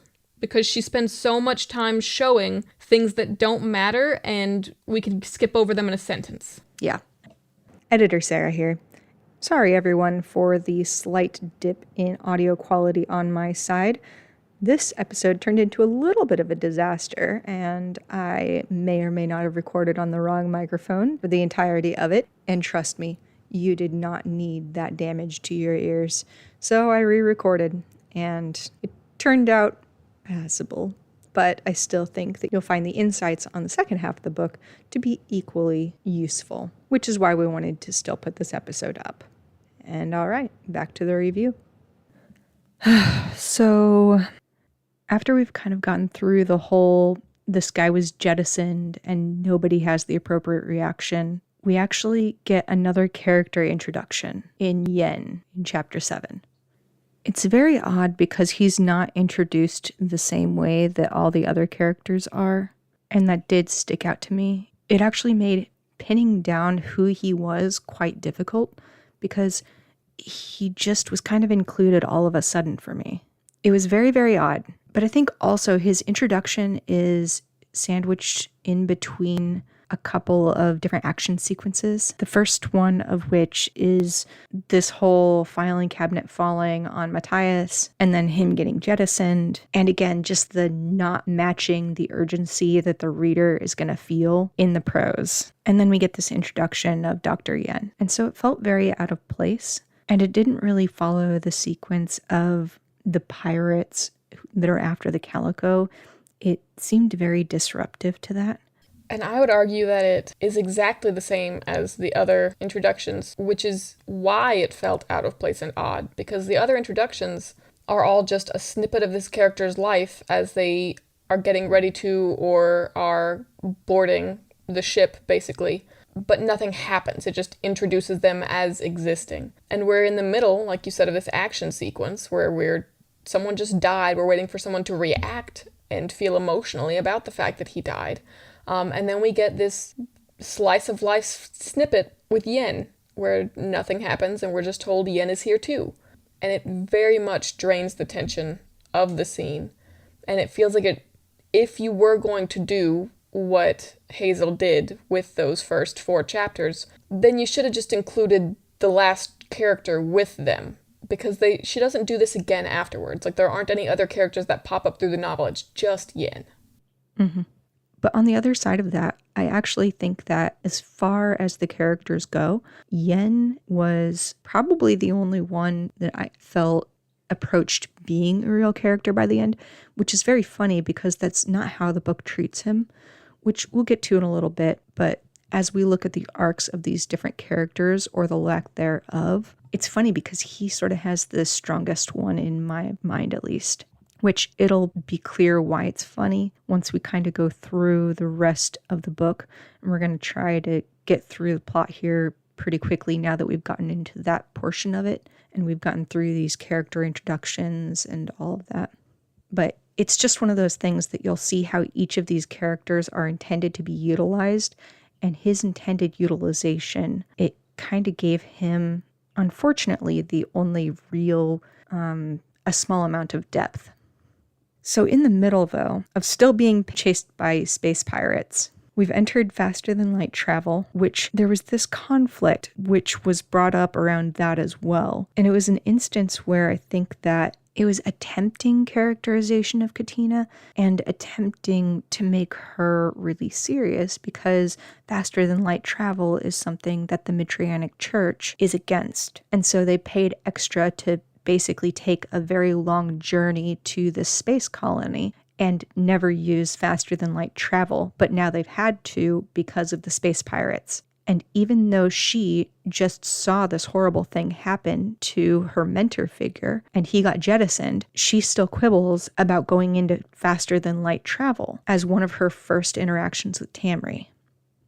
And I will say that does not come across well, because it's not explained until later in the book that they as the church, are against faster than light travel and consider it some sort of going against God and nature and whatnot. So instead, all we get is this sentence where her friend, that she doesn't know he's died, she thinks he's still trapped, and they need help right now. He's bleeding out. She has blood all over her socks just from standing next to him for a couple of seconds. And the first thing she says is, "We paid extra." As readers, there's no context for her faith or religion coming into this and being the pushing factor. She's just talking about money instead of the person who needs to be saved. Yeah, at the beginning of part 1, there is a flavor text that does say, "Foolish is the man who speeds faster than light." And so it's one of those things where it references that, and it is referenced again a couple of times throughout the book. But in this context, it's not really enough for a reader. And I think a lot of writers will say, I mean, I hear this excuse all the time. I put this thing over here, but that doesn't really matter if the reader is not picking those things up. You have to make sure that you are coming across as you want to come across. Because a doctrine like that, it's just not going to mean that much when your friend is dying or just got jettisoned into space. I feel very strongly that it is the author's job to communicate, not the reader's job to understand. If someone's not understanding, and if a good portion of people aren't understanding, then that's not on the readers. How clear you want to make it, and in this situation, with all of this tension, it should be very clear, is up to the author. I will also say that with the flavor text, I consider those very similar to prologues. I'm going to skip it. If it's not part of the book, it's you saying, here I did a setup thing, I don't care. And that's a point of recognition the author needs to have, that there will be readers who skip it. And so, if you put any incredibly important information in it, you need to also have that in the main text. Yes, absolutely. So we've gotten through that point. We've gotten through the introduction of Yen, and we're still in battle here. We're in faster than light travel. So we've shortened our time frame of when we get to the colony quite a lot, but the pirates are still in pursuit. But there's this sort of weird, everybody, for lack of a better term, they just sort of mill about and do whatever until we get to the colony. There's a little bit of moping on Katina's part and a little bit of characterization because she bites back at Yen for kind of giving her grief around praying. And apparently she says some things that, I don't know if an acolyte should be saying those things. So there's a little bit of that characterization in some of those things, but there's just not a whole lot that happens in these pages until we actually get to the planet, I don't think. It really is just a lot of filling space. Do you see it the same way? No, that's correct. It comes across to me as whenever authors know that time, especially some significant portion of time, does pass, and so, or a journey happens, and so they feel the need to fill in the space for that journey. So if this took a month, or if someone did walk from point A, like city A to city B, then they're like, well, since that happened, then I need to write out that it happened. You didn't need to write out that this happened. Once we get past Katina coming to terms with Matthias's death, then we can just skip to, okay, and now we're coming out of faster than light travel. Well, and now we get this rather inexplicable choice in chapter 10 to go to the perspective of one of the pirates. And I don't understand that choice. In my mind, just generally, so everyone's clear on where I stand with the space pirates, I feel like the space pirates were included so that they could put space pirates on the back cover. They are just not serving much or doing anything really in the plot. The only thing they do effectively is kill Matthias, and you could have found other ways to kill Matthias. It was very unnecessary. So to have this perspective chapter, after we're trying and fighting to get into these characters' headspaces, we're trying to get to know our main cast, our big main cast, and then chapter 10 is entirely wasted on a perspective we didn't need and then we never see again. Agreed. I have thoughts on the pirates that I do think they play a role, but that comes much more toward the end, so I'll get into it there. I will say that once we get out of faster than light travel, and we end up with a pirate tailing us, it's a scout ship very specifically, the entire sequence that follows from there feels solely like an event for event's sake. Like the author realized something exciting needed to happen or should happen, and so something exciting did. But there was no purpose to it. So what happens is we get out of faster than light travel, or right before we get out, we see that we have a scout ship, and so we're like, we can't land right where we think the colony is. We have to adjust because we don't want to lead these pirates to the colony. And so we get out of faster than light travel, and the scout ship follows us, and we pull this real risky maneuver that we see in most chasing movies, if there's a vehicle involved, where we dive straight toward the planet at super fast speeds, and everyone's like, we're gonna die. And then we pull up right before we hit the planet with our great skills, and then crash just a little bit, but safely, and the other person who's following us explodes and crashes into the barrier that we narrowly missed because we're so skilled. Classic chase scene, honestly. The problem being that it's a scout ship. This was not a ship that was chasing them and trying to hit them, or like what would it have done if it had gone a little bit faster and hit them? There was no purpose in that, especially because it's been confirmed multiple times that when a pirate wants to catch a ship, it harpoons them. It was not harpooning them. It was just watching to see where they would go. And so there's no reason for it to have followed behind that closely. There's no reason for it to be just a second apart from that ship, trying to copy their maneuvers, especially if they've gotten to the planet that they're going to land on. And double especially, if it's capable of following them through faster than light travel, I can guarantee you that it can just pinpoint where they landed on the planet. So the entire chase scene and the crashing scene, which have mildly, actually, it just has far-reaching consequences, both in terms of now we have to fix our ship, which takes a lot of time, and our pilot is moderately out of commission because of how he crashed the ship. It didn't need to happen. There was no reason that the pirates would have followed at that distance. Well, you know what? It's actually worse than that. It is completely unnecessary in that, first of all, the pirates are still tracking them and are still going to find the colony and are still going to radio out and all of that. Mm-hmm. Because they're monitoring their communications from their ship and essentially intercept their hailing of the colony.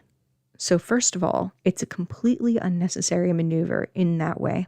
Second of all, they don't crash because of the maneuver. They crash because of this big black bird. So they are intentionally crashed by, I guess, I don't know if I want to spoil that yet, but they're not crashed because of the maneuver. They did the maneuver flawlessly. But then there's that moment when Katina looks out and she could swear she sees a giant black bird. And this giant black bird will come up again just as being there. It's just there multiple times. And it literally only serves to crash their ship. I think it's done by the Mitrianic father, if I remember correctly. Mm-hmm. And then we have at the beginning of this next chapter after they've crashed, this very ominous where he's standing there and the black bird flies to him and he's all, oh, we'll see if they have the chops to do this kind of thing. And it's again jumping to a character's perspective to try, and I think that it's the same reason we got the pirate scene. It's to try to drive tension, but it's a really artificial way to drive tension because you get this ominous scene like, oh, let's see if they can survive. But we don't need that. We really don't need that. We're already in a space colony that has been silent for a long time. There's so much tension already in that because there's so much that is unknown. What could be causing that? It's its own source. It's its own source of tension. We don't need additional sources. So part of what that comes from is authors love their characters too much, and then their characters never do or say anything incorrect. And so what your tension would have come from is the characters mulling over why the space pirates might be there, what might happen, what they think is going on, how they're going to do X, Y, Z, and coming to incorrect conclusions because you want the story to differ from what we predict most of the time. But none of our characters ever come to incorrect conclusions. They're like, I bet it's this, and then it is. Oh, I think that this is happening, and I'm correct. So they don't have those conversations where they're just like throwing ideas out and trying to figure things out. And a lot of the reader tension where we're also trying to figure things out and then we pick one of those theories comes from that. And so instead they just go to someone head hopping somewhere else that we've never seen, that we'll never see again, so that they can say this is what's really happening. And everyone is still correct. And a big thing is they don't want the reader to think anything negative about their character. So they don't want the reader to be like, that's dumb, or you said the wrong thing, or like, you're not smart enough to have gotten it, whatever. And so to make sure the reader loves them as much as they do, they're like, look at how cool they are all the time. And I think that also comes into play with our pirate chase and our crashing, in that we want everyone to seem nice and cool and collected, and everyone to seem like they're in the right, even when they clash. And I think that comes out too with like Novak. Like the part of the tension with him as we are reading the book is that we don't know what he has been sent for. We don't know why he is here. And it's hinted that he has some against us or semi-nefarious reason for being on this ship sent by the government, basically. And then it ends up with Novak's goals don't go against our goals at all, and he could have told us all along and no one would mind. There's no real tension there, and there doesn't end up being any reveal that has us going, oh, you did something wrong, or oh, you have a duality of character and you have to make a hard choice about what to do. It's just false tension. Yeah, and I kind of put a pin in this moment when I got to the colony finally, and I was like, the entire space travel section of it probably should have been cut if this was going to be a thriller or anything like that. It became a very unnecessary portion of the book, and it also eliminated this sense of, because the thing about thrillers, about suspense, is that you have to understand what drives tension in people. It's fear of the unknown, lack of ability to escape, just the idea that you're so very small. It's one of the reasons that sci-fi can have such a good creepy feel to it. It's just science fiction horror. It's such a natural blend. But when it comes to science fiction thrillers, it's the same concept. It just naturally has so much tension as a genre that you can pull on because of natural human fears. And one of the things about it is that this colony, whenever we get to it, is underground. So we already have this great setting. You can't get out unless these people allow you to. And we never utilize that. It should have been, we just arrived. We crash landed and we don't know why. And it should have been the colony that did that because of plot points later. And we did not need any of the space travel, to be quite honest. We already had, with Katina overhearing what Matthias said about her way back when, that could have been her core wound because it changed her relationship with her mentor. We didn't need him to die because his death doesn't really do anything for the plot other than make Katina be sad for a little bit and now she's all alone and whatever. But she could have had that exact same motivation from overhearing a mentor talk badly about her because now she's got to prove herself, yada, yada, yada. So I honestly would have cut the first third of the book and focused way more on the second and third parts. The other place that Matthias's death technically comes in is when they have a sort of service for him, they being the people of Colony 76, and it's a very District 13 from Hunger Games type feel, down to having our dictator speak and everyone clap by stomping.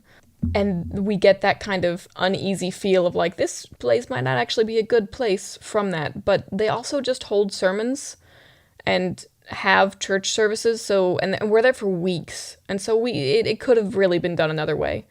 I'd say we would start with Matthias being under that cabinet would be my kickoff point, but that would be because I would utilize the pirates much more, not in terms of that chase, but to set up for what I believe is their use at the end, which it's an unclear use, I'll give you that. See, I'm just, me. I'm like, if it's not doing a lot of heavy lifting, just cut it. Yeah. Because you can just give so much space and time then to the elements that you really want to focus on. And we have a 5-person cast here. Yeah. That's already a whole lot. Honestly, I would say it's too much for a thriller. Because as we've seen with this book, we need a thriller to have a fast pace. And this has a meandering pace. If you had not labeled it a thriller, then it would have hit better, honestly. Yeah. I mean, it is adjacent to just kind of a space adventure. It's probably closer to what it is. Mm-hmm. And in that, you can just have more of that they're just going through space, yada, yada. And I will give that the considerations of going through space and speeding up and slowing down between these extreme velocities and just the fact that, space will eat you alive. I did like that. It's not that everything in this book is bad. It's just that we're not giving these moments the time to breathe that we should have because we're going from thing to thing to thing so quickly. And none of the things are allowed to feel weighty or make a whole lot of sense with each other. I mean, it's like we've said The characters don't feel like they've lived through their pasts. And that includes what we've experienced in the book. They don't carry this grief with them. They don't remain shaken from this near-death experience. They're not acting in fear for their life at multiple points in time, or like recognizing that they have changed because of what they've been through. They just do go through the thing, have a couple of paragraphs maybe where they're like, yeah, that was rough, man. And then they move on and are the same character they were before the thing. Most people, when they get into a bad car wreck, carry that with them for weeks at least. Crying at night, like reliving things, being afraid to go back behind the wheel, so on and so forth. Everyone on our ship went through a near-death experience just with crashing, getting out of the pirates, not counting the person who died, and they just move on. And they also, that is an important point of Matthias died.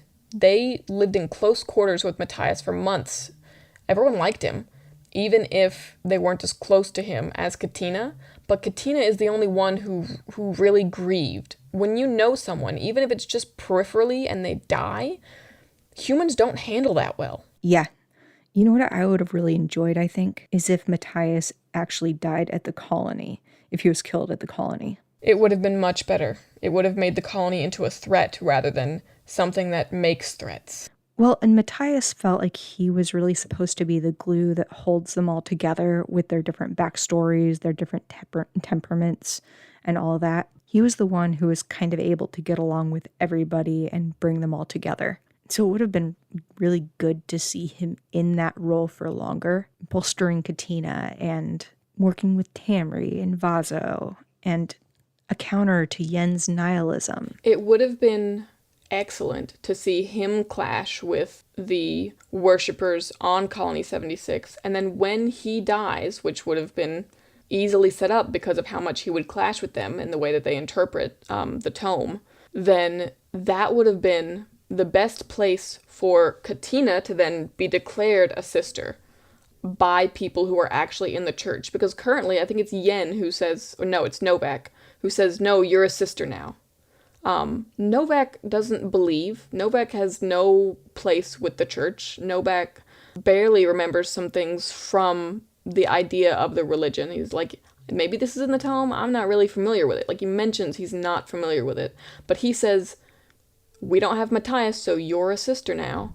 And then she just is a sister. Like, he has that sort of power, and like that in any way counts for her considering herself in her religion to have ascended to this position. But everyone just goes with it, and now she's sister, including her. She's like, all right, now I'm Sister Katina. That never made any sense to me. That's not how religion works, and that's not how hierarchies work, and that's not how people who genuinely believe in the religion and the need to, like, she would believe with her faith that she has to complete the third task, and that to be recognized by the church in order to ascend. But it's fine if some random guy just says, now it's you. Yes. Yeah, that should have also been an ending item. Like, this was the third test and now you're a sister, you know, something along those lines. It shouldn't have been something that happened that early in the book because, again, this is part of her arc, her completing her test. That was just, I think, pretty mishandled in general. But again, too, I do think that there was sort of this element of Matthias was supposed to be bringing all these disparate personalities together, and then at his death, them all just kind of splintering off to go do their own thing.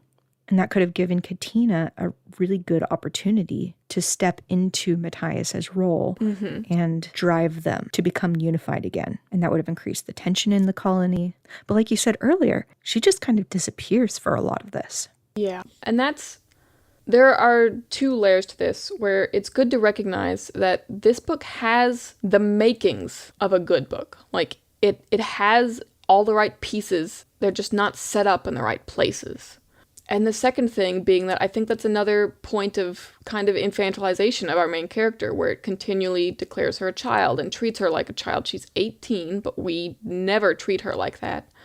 And I think a lot of authors have trouble figuring out what to do with these childlike characters where they don't have any agency. They're not supposed to have like a lot of power and sway.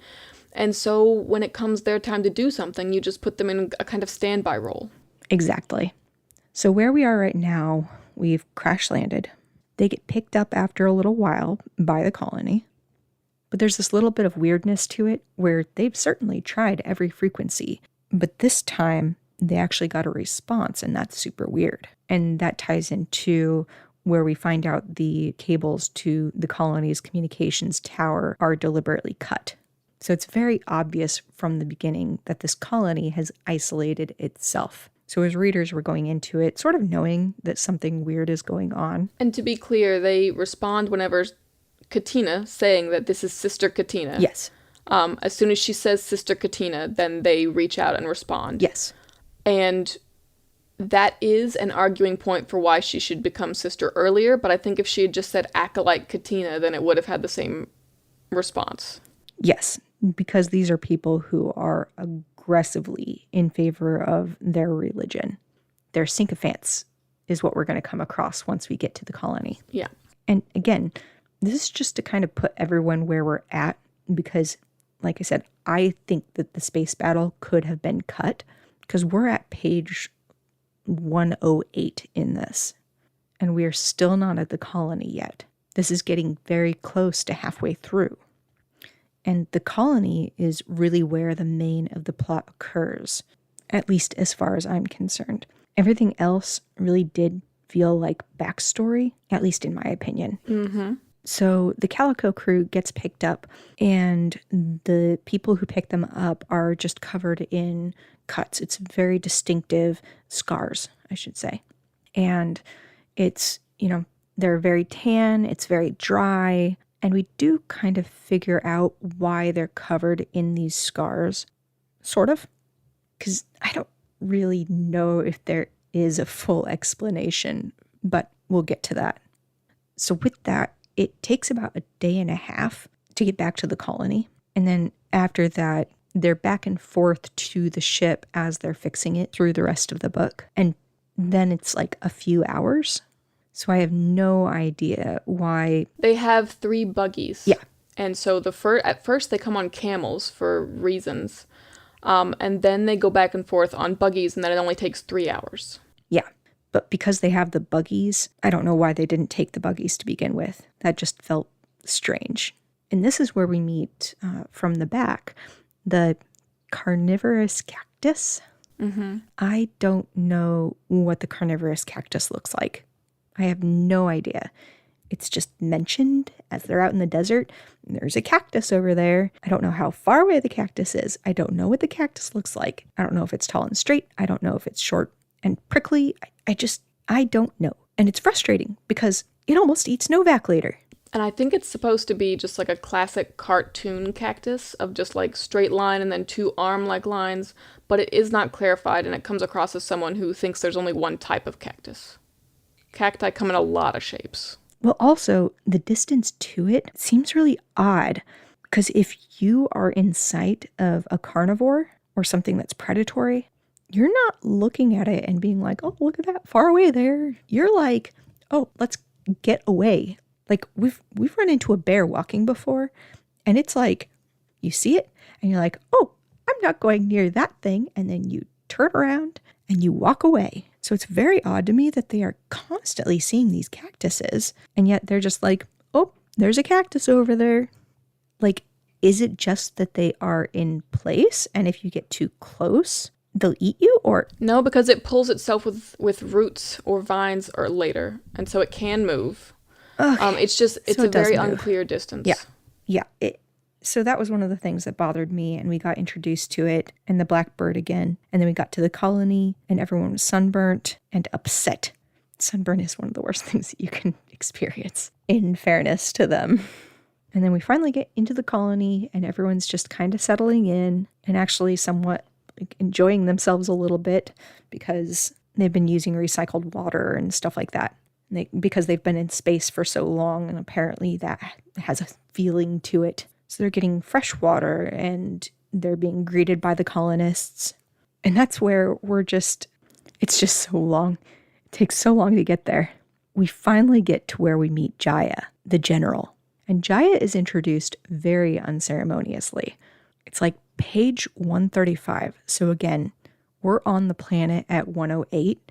and it takes us to 135 to get to meet Jaya. And again, this is about halfway through the book. So the pacing... And for readers, Jaya is our central antagonist. Yes. So that's a really long way to go to meet our central antagonist. Yes. Yeah.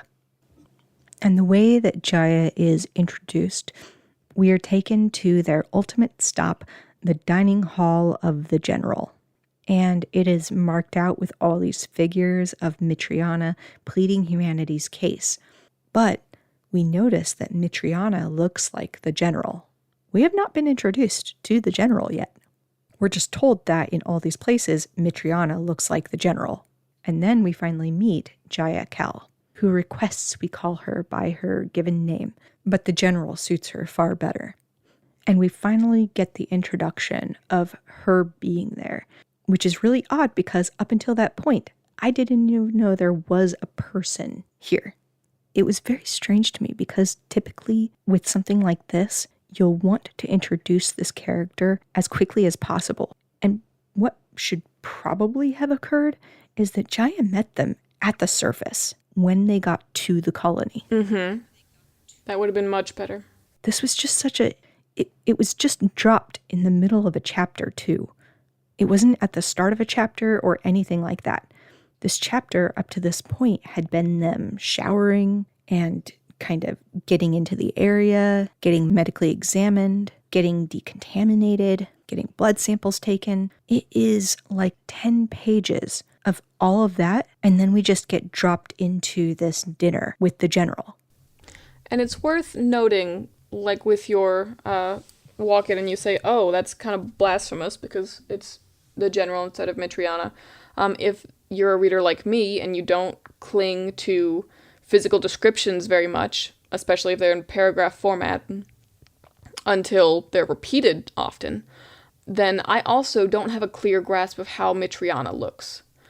And so having the differences, like how close is it that it's like, oh, you changed the facial structure and so now it resembles the general? Or is it like the haircut and the hairstyle and the body type? Like how different is it that it's obvious you changed it versus could have been an artistic take on it?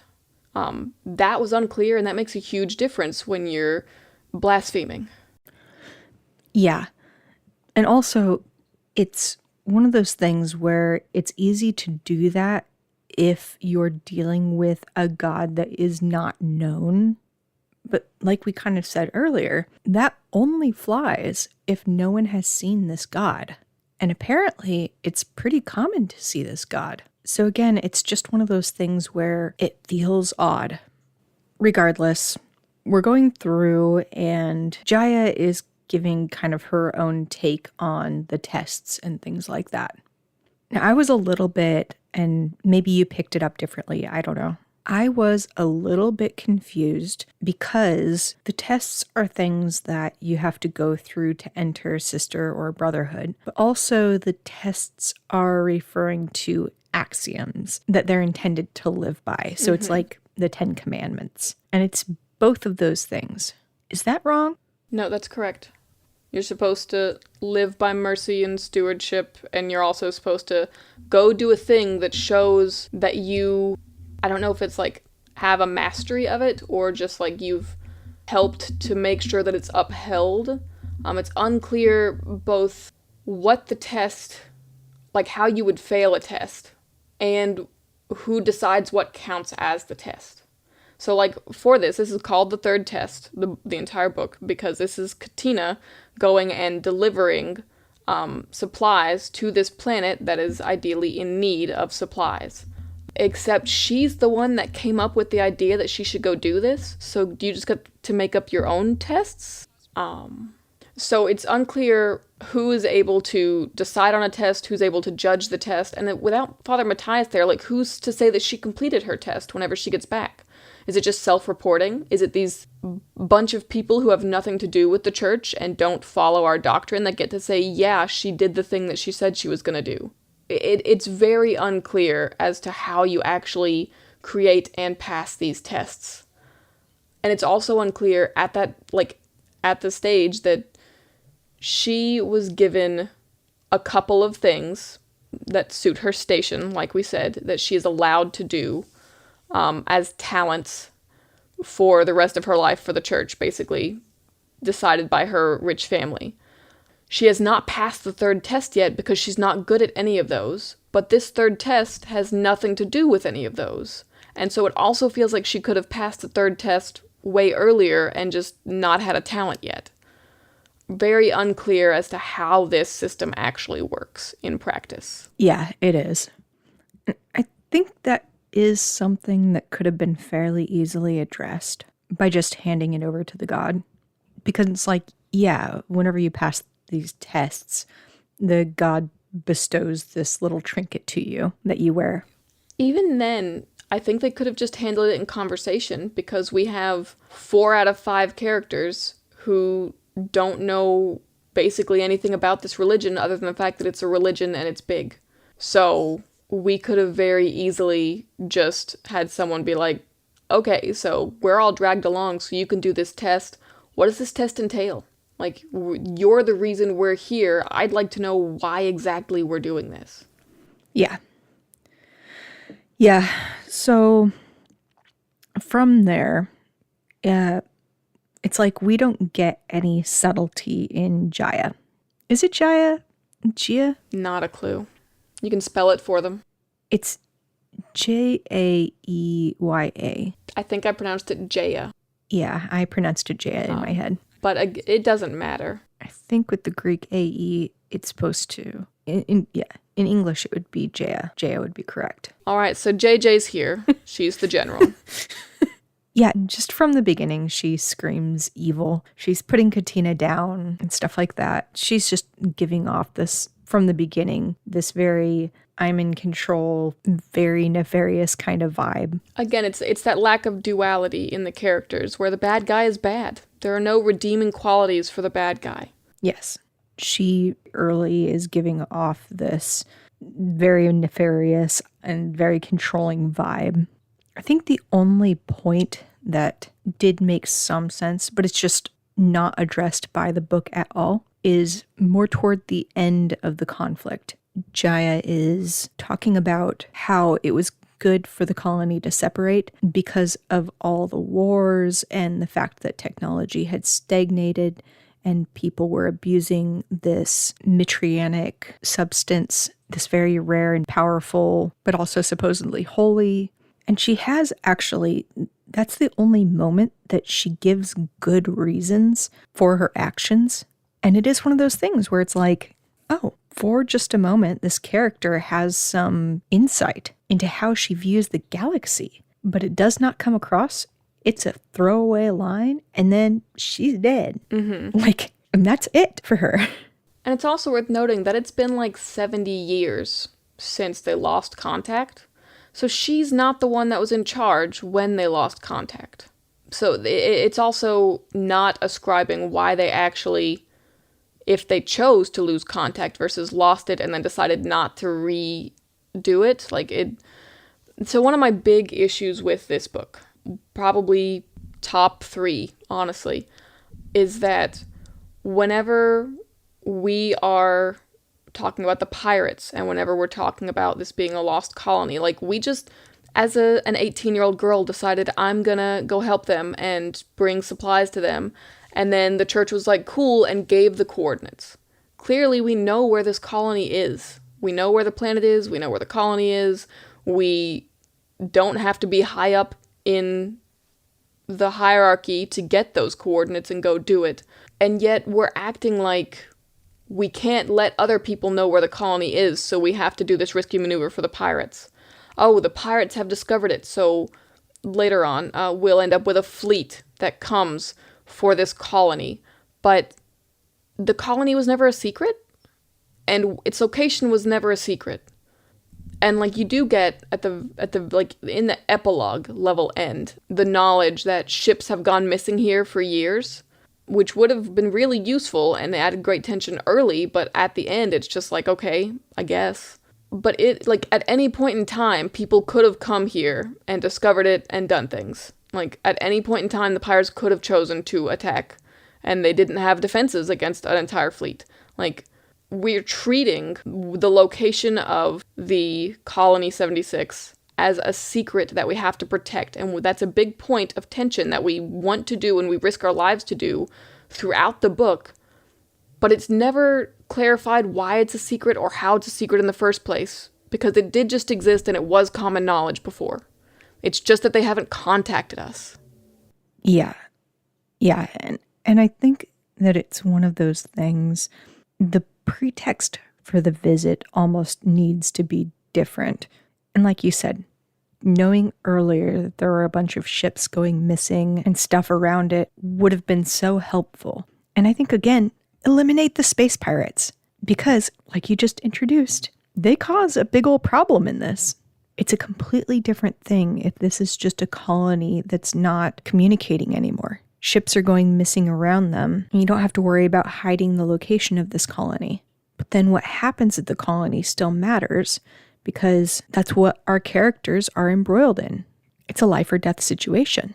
And they have shown, there are a bunch of ships going missing. We don't know why. That's why we're going here, maybe.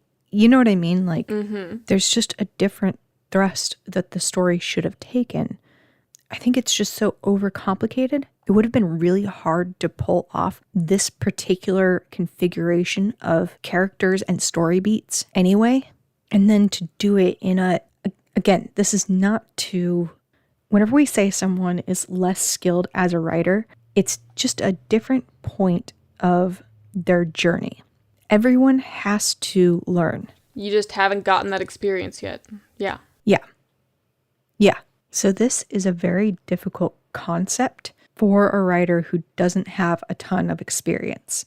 Like, I am a fairly experienced writer, and my book that I'm working on, it is a single point of view, because as you add points of view, it becomes far more complicated, and it is a very simple plot as far as those go, but it allows me to focus on everything else and let that become deeper. And so it's just one of those things. When you add each of these elements, when you add these different layers, you have to remember that's adding complexity that you have to deal with as the writer. And also, so for listeners, the goal, quote unquote, with her test is just to deliver supplies to this colony. So that takes like a day and then you can leave if you wanted. And the problem with that is that we had to add in the artificial, we have to fix the ship if we're going to leave to get us to stay there, rather than just having something that takes longer and gives us more internal conflict even, that we feel like we need to leave for our safety, but some of us are like, we have to finish this task that we came here to do, especially if we're willing to waste 2 years each way to get there. And instead it's just, all right, we delivered the supplies, hope we can fix the ship because we're all ready to leave. And so it felt like we spent all of this time, like Sarah said, 108 pages, getting to this planet just so we can all immediately go, I hope we get to leave this planet right away. And then it feels like, why did we even come here? Like, what was the point in this book when we get there and immediately just want to leave and have nothing stopping us from leaving aside from our own ship being broken? Yeah, and you could have had it where the original goal was just to drop off some supplies, and then they see the state of the colony, and they're like, oh, we really need to help with this. And that actually would have been, if Katina had made that call and said, well, I'm in charge of this mission, we need to stay longer because their doctor is aging and they need proper care, which is the reason for the scars on the two gentlemen that we met when they first landed. Mm-hmm. They have the scars because the doctor is becoming just so unsteady with her hands that she can't properly close wounds and stuff like that anymore. And they don't have any children at this colony. And I still don't know why they don't have children at the colony. We'll talk about that. But I actually don't know the answer to that question. It's in a single line. Oh, is there? It's in a single line. Yeah. Oh, I'll be interested in seeing what that is. Did I miss it? I'll be interested in seeing what that is in a minute. But we have this issue, though, where, like, if they had just come and looked at the colony and the colony was, like, really, really bad, and they were like, oh, we need to stay longer then. And then we have this thing where if Jaya were a really good antagonist, she could kind of entice them apart. She could, work on each of them individually, because she's evaluating everyone for their usefulness and essentially wants to keep people who are useful. And so she eventually settles on Katina because obviously she's with the church, and then Dr. Yen because he is a doctor and they need a new doctor. But everyone else is deemed useless because they have enough pilots and Novak is just a paper pusher. So that's the conclusion that she comes to. But it would have been really interesting to kind of see her taking each of them aside and sort of whining and dining them. You know what I mean? Enticing them a little bit more, kind of digging into them more. And then whenever she betrays you, it's with a smile. Like, you thought we were getting on just fine. And it's like, yeah, well, but you're useless.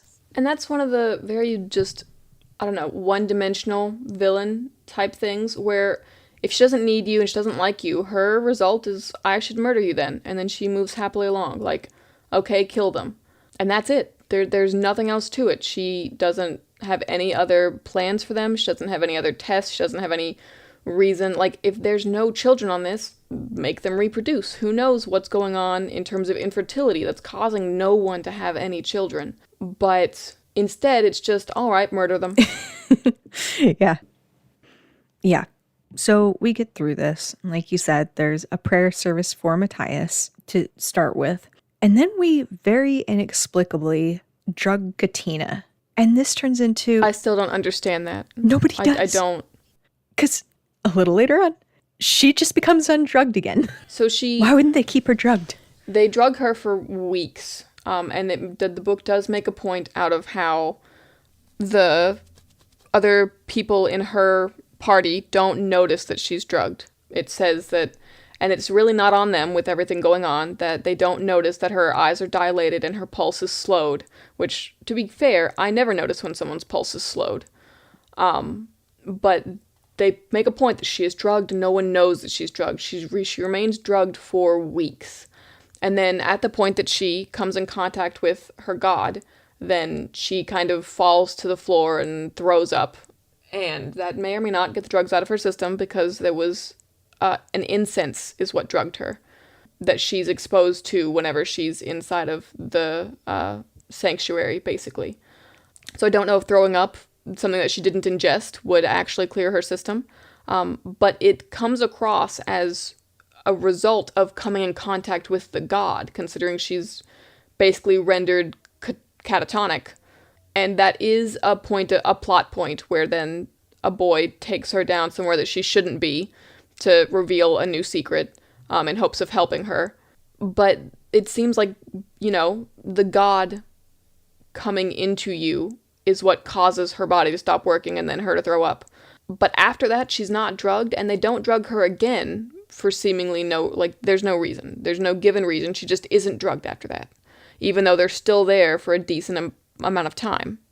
It felt to me like the drugging was only to tell you bad things are happening. Like, that literally felt like the only thing was to introduce suspicion. So for me, it felt like the drugging was there to excuse the reason why we don't get any useful things from Katina for the next few chapters, because she is drugged up until she's useful again. And then once she starts coming back into the plot, she's not drugged anymore. So that seemed like just like a write-off reason for like why Katina isn't there for however many chapters. And even then, like, whenever there's a point where everyone else in the group is talking, and they're like, all right, so Katina is distracting the bad guys, basically. We haven't told her she's there to distract the bad guys, but she's doing a good job of it, so let's just leave her to do that while we do other important things. And they point out how much not in the active plot that she is. Yeah. Yeah, actually, now that you mention it, I would probably agree that's the function of it, is just basically didn't know what to do with Katina at that point, so Katina's not going to be around. Yeah, but plot-wise, for me, I could have been okay with it if they had given a reason why she's no longer drugged later. But for her to just suddenly stop being drugged didn't make any sense. Yes. Yeah. It's like if Mitriana made her immune to the drugs or something along that line, that would have been fun. That would have been cool. Sure.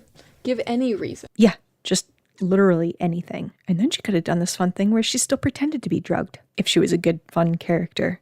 Like you said, though, everyone else is going about doing things. Novak is creeping around trying to figure out the code to a door. And then he also eventually goes to the communications tower and almost gets eaten by a cactus. Which okay, brief, tiny little thing. The cactus just feels like we're trying to be quirky. It literally is the only reason why a carnivorous cactus seems like it should exist. Because it was just one of those things. It felt like it's one of those concepts that the author is just so very darn pleased with that it kept coming up, even though it's kind of dumb and it doesn't do anything. Like, Novak survives. He's perfectly fine. The only thing that it does is Elias, who is one of the characters that met them at the beginning and also is Jaya's son, and also is kinda, I guess, into Katina? Question mark, maybe? I don't know. They have a brief hugging moment where we note that it feels so nice to be held, and then we move Yes. on. And so... Yeah. So he, though, saves Novak, and then Novak later is like, he's a pretty good guy. I like him. So, yeah, and then Novak finds the cords have been cut and all this. And it's just not that much of a reveal because we already kind of suspected that that was the case. So, okay, so a couple of problems with that. One is that we know that the colony has lost contact for decades. Why would we expect one of the communication towers that's on this planet to work when the whole reason we have to go there to give them supplies is that we've lost contact for so long, longer than we've been alive?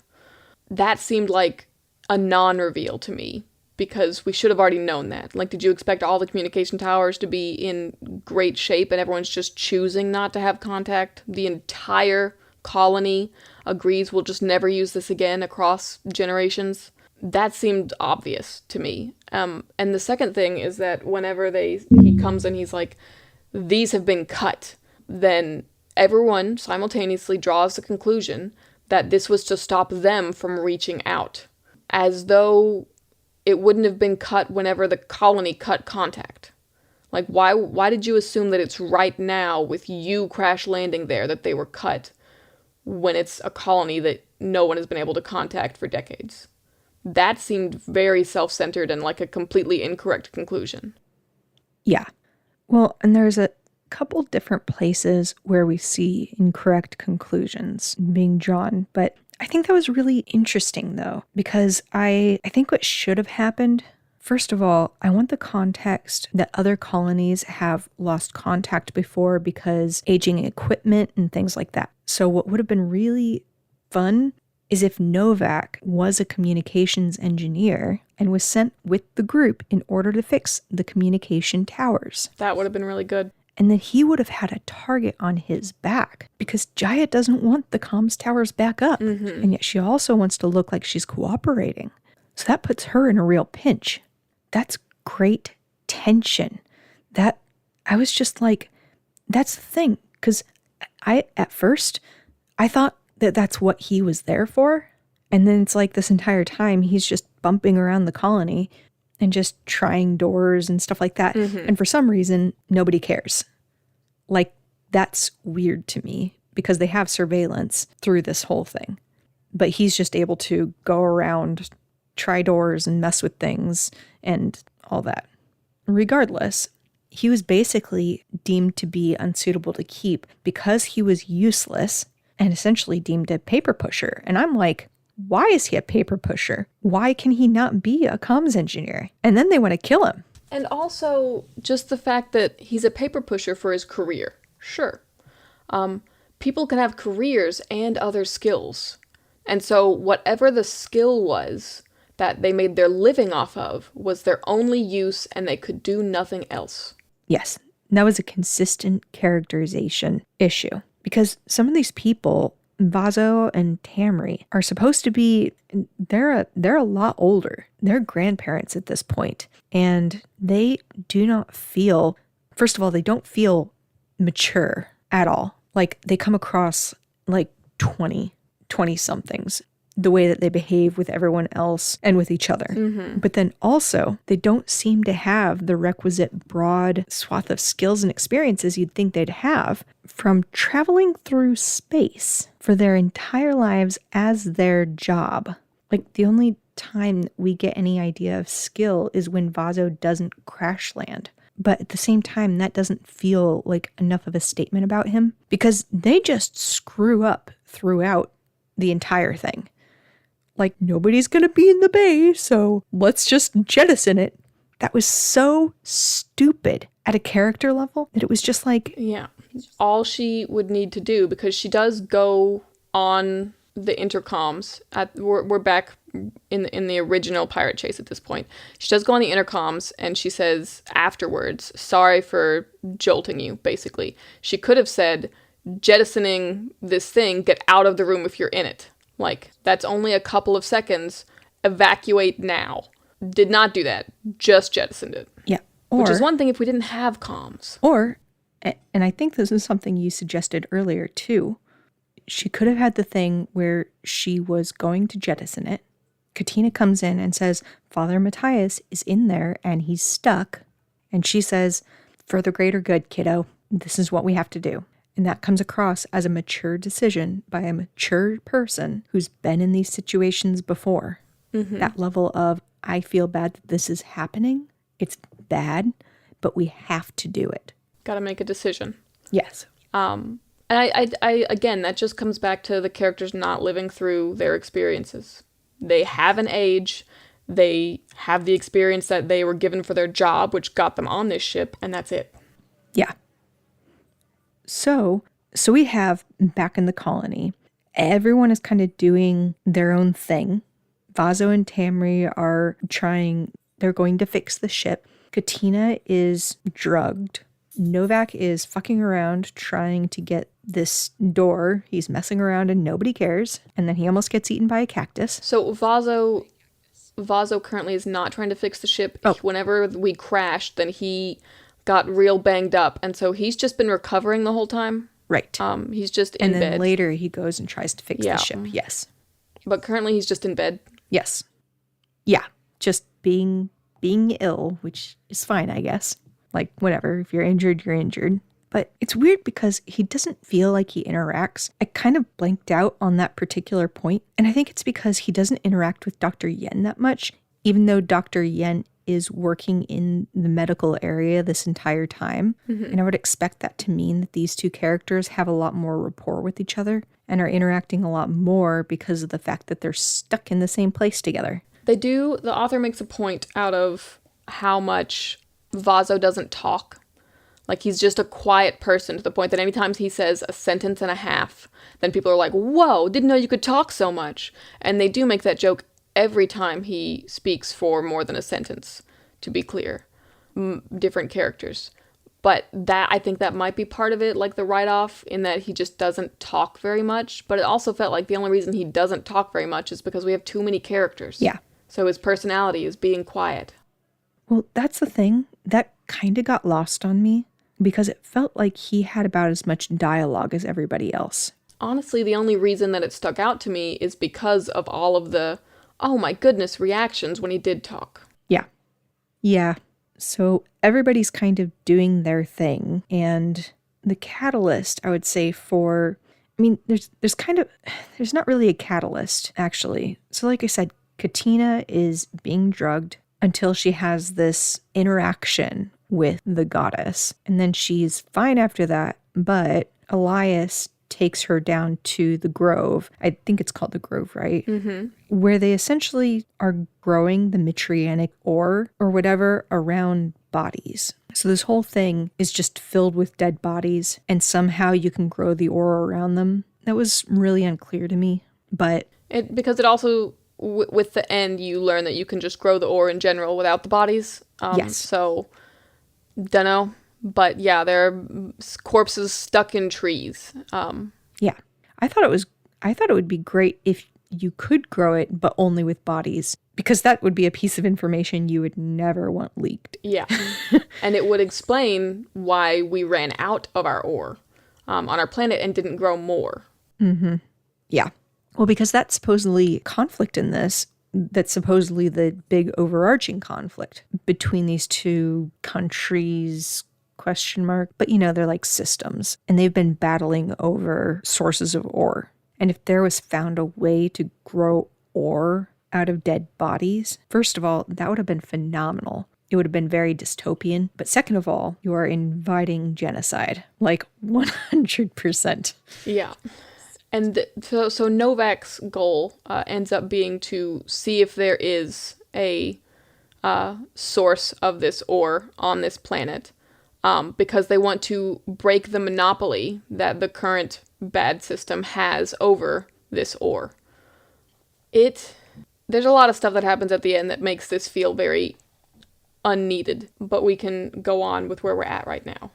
Yeah. So Novak eventually gets... So another thing's happening. Everyone's starting to be like, wow, that Jaya is kind of weird.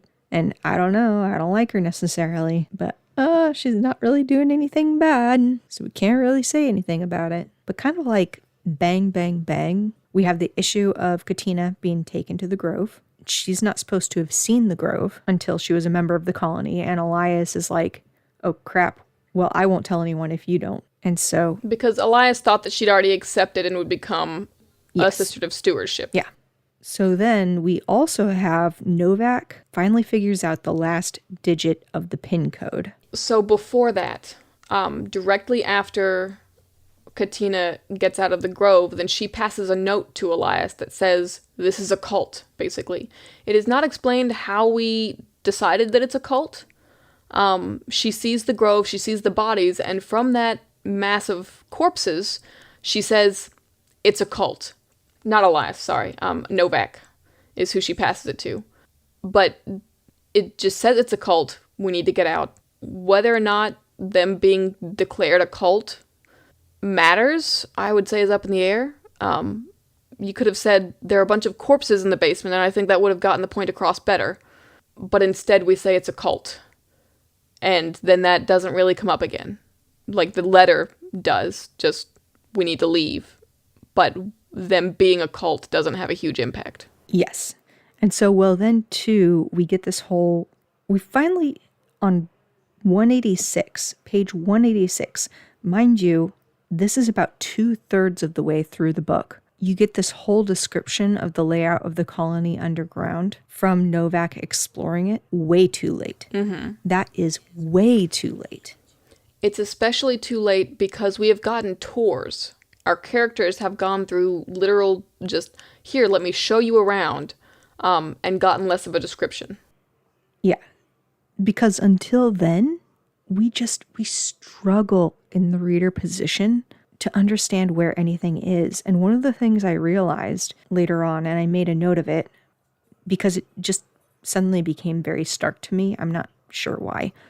I said, it occurs to me that this place feels super empty and also small. But this is supposed to be a whole colony of people. And it feels like there are like 7 people who live here and like 5 rooms.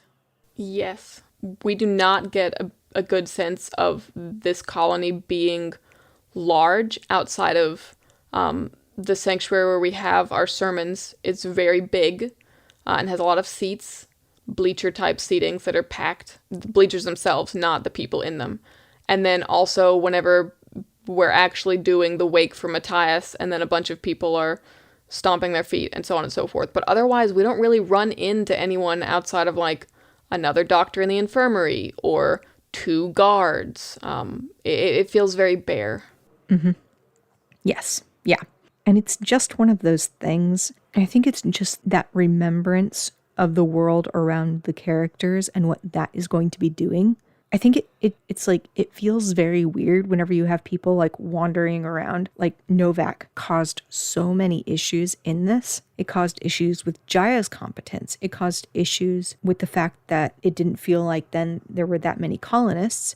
And then it also didn't feel like this was a cult anymore, because why is he being allowed to run around with nobody eyeballing him or being like, what are you doing, man? You know what I mean? Like, they're not keeping secrets. It doesn't feel like if they're just letting somebody randomly access anything and everything that they have without being like, actually, no, you need to go over here. Like, if he kept running up against blockades and kept getting escorted back, that would have felt so much better. Like, they're trying to create this feeling of transparency, but are also like, you need to stop looking around, dude. But also, he should have had a target on his back. That would have been great. So we go through all this stuff and people making fun of very dumb things, like the fact that Katina raised chickens. I don't know why that was. It's like, oh, chickens are such a foreign idea here. That comes up a lot. Yeah. Like a weird amount. Yeah. So it's like there's a whole lot of nothing and everything all at once. All of the important things, though, sort of happen in the final fourth of the book, is what it feels like. Yeah. Because up until that point, there's a whole lot of jack-all going on, very technical terms.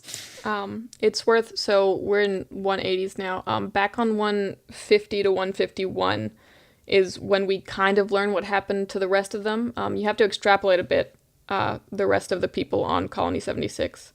But Jaya says, I hit my second summer when I arrived here with my parents. So apparently she was 2 years old when she got here. So maybe she's like 76 or something now. She does not come across as any older than 30s, maybe 40s. But Katina asks, are they still here? And she says, a sickness fell 35 years ago. Katina apologizes and Jaya says, my son lives, I live, I am blessed, I am well. And so it's presumed that that sickness 35 years ago wiped out a lot of people, and presumably a lot of children. But that's the only mention of what could have happened to Colony 76, because it hit both of her parents and killed them. And we know that all of the children are gone. So presumably elderly and youths were hit by the sickness 35 years ago. Yeah, and that's the point that I didn't understand, was like, because the whole thing of that there are no children running around, I get it as like a creep factor. Like, this is odd, this is off. It's giving me signals that something bad is going on that's unnatural in this case. But there's no reason given for what it means. We never learn it. Right. It's very, the infertility and why there are no more children is never addressed. Yes.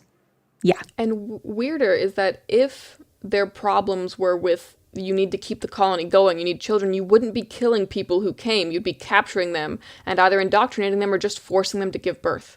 Like, especially because it turns out later that Jaya, possibly the rest of the colony, but we don't really see them, it believes that they need to protect the ore because that's how they pass the test that the god gives of basically not ruining your planet and keeping your resources well. They see that everyone else has been mining all to hell, and so they're like, we're going to protect this ore no matter what. But if everyone on the colony dies out, then you can't protect the ore anymore. So it would have been part of their objective to make sure that their colony keeps going to protect the ore. And it's one of those things, I think, like you said, where authors come up against these sorts of realities, and it's a lot easier to just say, avert thine eyes, because the idea of capturing people and forcing them to give birth and stuff like that is very icky to a lot of people. See, I don't think that was the reason. I think that basically the gods, goddesses, whatnot, tell Katina at the end, whenever they're about to flee, that like, hey, there is one innocent on this planet that we can't wreck this planet until that innocent is gone. And so take that innocent with you. And the innocent is the only, Elias, the only other child, quote unquote, he's Katina's age, around 18, on this planet. And so I feel like to have that kind of setting and set up where they're like, the reason we haven't done this yet is because we need to get all the innocents out, required killing off all the children because otherwise we'd have a lot more innocents. We're not going to claim that the 5-year-old isn't innocent. And so it's just this one person on the entire colony that is considered innocent. And so that's where I think that more came into play, but it needed a lot more justification. Yeah, the timeline does not make sense at all, as you've kind of talked about it. I mean, it's one of those things, to be fair, you can just write off that 5 years ago there was an illness that kind of took everybody as a lie. But, like, it's implied that Jaya killed her husband, you know, baby daddy, whatever the case may be. Yes, she murdered her partner. Yes. Her partner. Yeah. Elias's father. Yes, Elias's father was murdered by her, and Elias never noticed, which is phenomenal. So he's seen this corpse, this preserved corpse of a man who has gray eyes just like him for his entire life. And he's also like, he's perfectly cool with that. And he's never thought, oh, I have gray eyes and no dad. Like... And also someone, Katina, who's only known him for a couple of weeks, looks at this corpse and goes, that looks a lot like Elias. Elias doesn't go, that looks a lot like me.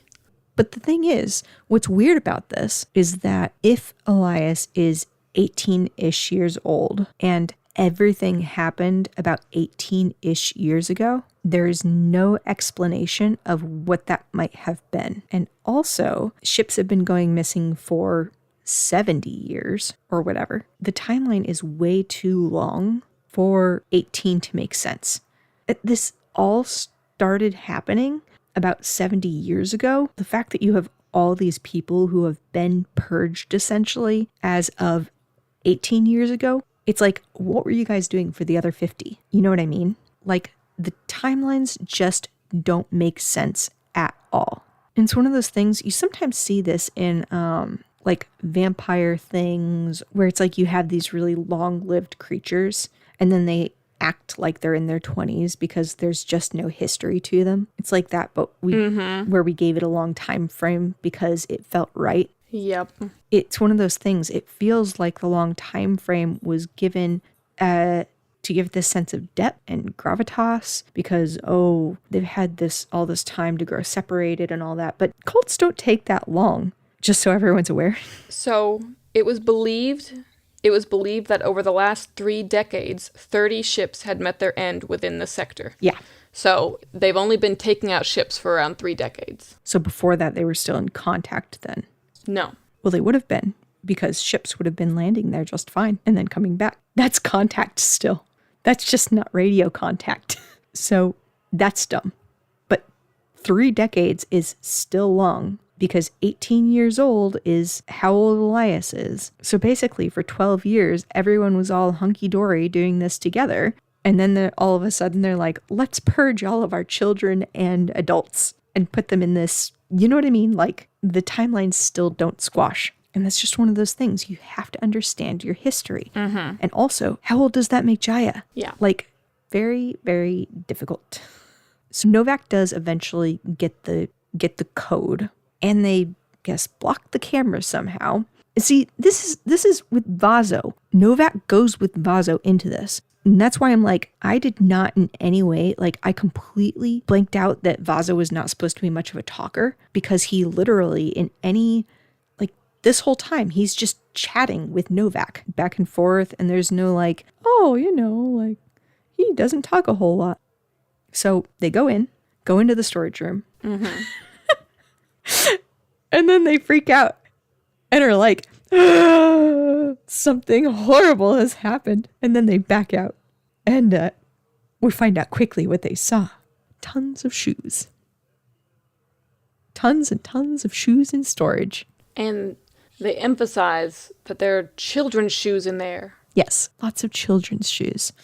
Which, again, they're trying to imply in this. And it's just one of those things. Well, first of all, seeing a bunch of shoes does not mean all the people were murdered. This is a colony where they would be trying to recycle things, actually, because they don't have all the manufacturing capabilities. So it would actually make sense to keep all these things and then continue to pass them along. And if they haven't had kids for a long time, then they wouldn't have anyone using the kids' shoes.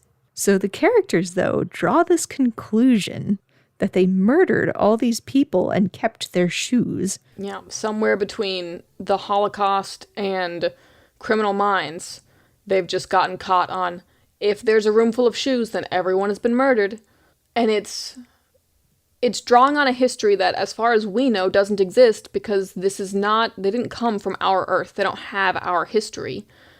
And thus, they don't have that same relation with, the thought of a room full of empty shoes. Like Sarah said, just drawing conclusions that, with their background, don't make any sense. Well, and I actually wrote, my note on this was, look, I get what this is hinting at. However, it's not the author intended it to be.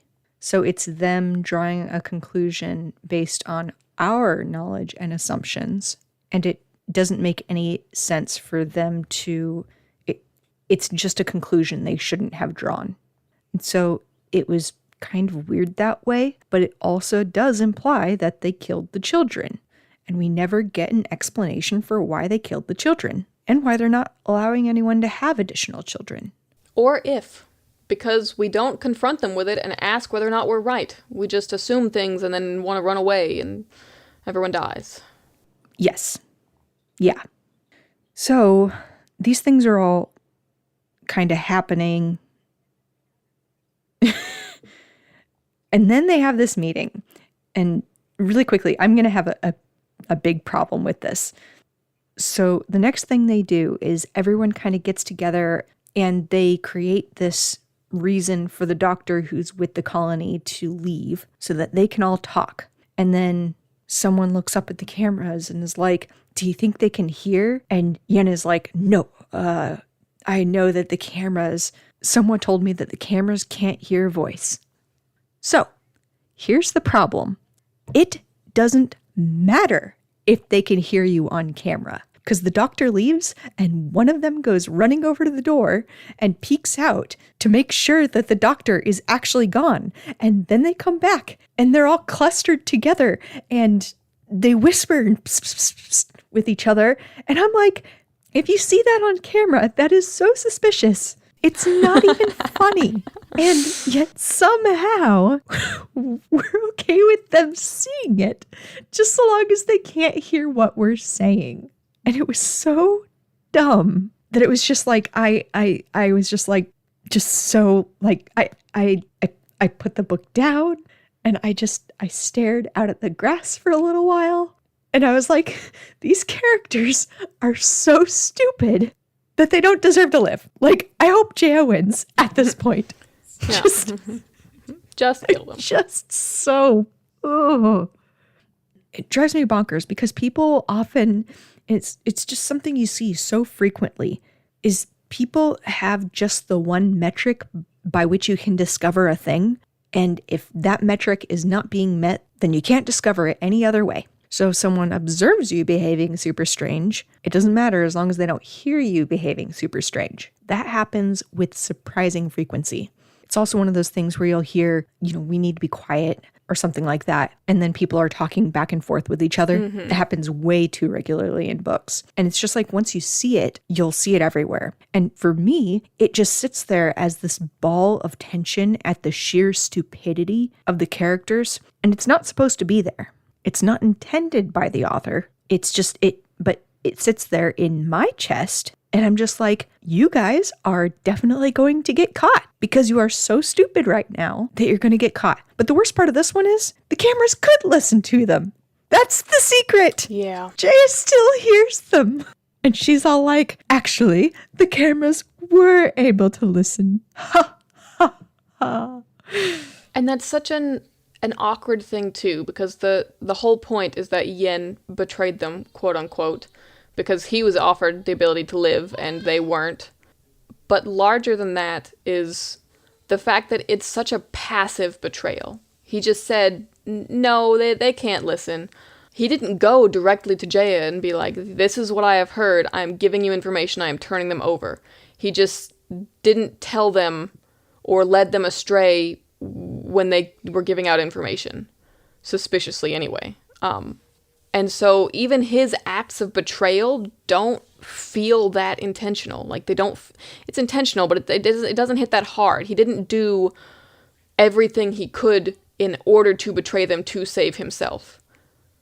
it's a very cowardly sort of giving them up. Yeah, absolutely. And it's very funny that way. It's like I said, because there's no reason in the world why Jaya should have needed to listen into what they were saying. The only thing that gave her was very specific times and places to be wherever, but they have cameras everywhere. And you can just track them.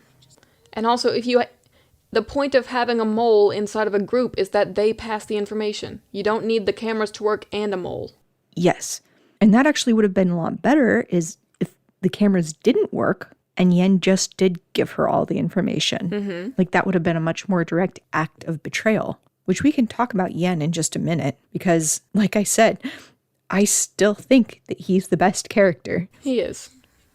He has the most duality. And the problem, again, with this lack of ability to do anything that could be considered even a little bit morally wrong, is that whenever he does this betrayal to save himself, believing that they're not going to get out of this place, he may as well get to live, and Katina gets to live, then that slates him for death as a bad guy.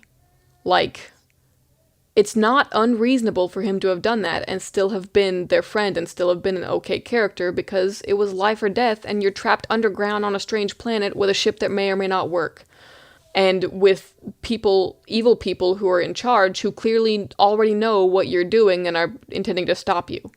So, what he did not come across as just like a bad decision. It came across as a similar decision to jettisoning Matthias. Yes, absolutely. But because Yen it's one of those things where you can see the author's view of the character coming through in some of these cases. And Yen was like, he's an asshole. Like, so because he's an asshole, then we can see him get his comeuppance, but that's kind of the way that he as a character can be redeemed. And it's just one of those things where it's like, he is portrayed as an asshole. Like, he has a lot of trouble. But in fairness, it's like the kind of personal trouble that a lot of people have. So it's like, yeah, he's kind of an asshole toward women and things like that. But it's like he's had this really toxic relationship with his wife for a really long time. And it's just like, oh, okay, yeah, nobody who's ever been in a bitter relationship with another person has ever turned into an asshole because they're both kind of assholes to each other. And they just turn into this toxic stew of whatever. And that's how it came across. And yet it's one of those things where the cues in the book are continually telling us he's a bad person and we need to judge him for it. And then this is his act of redemption to stay behind and basically be murdered by pirates. That's what happens to him.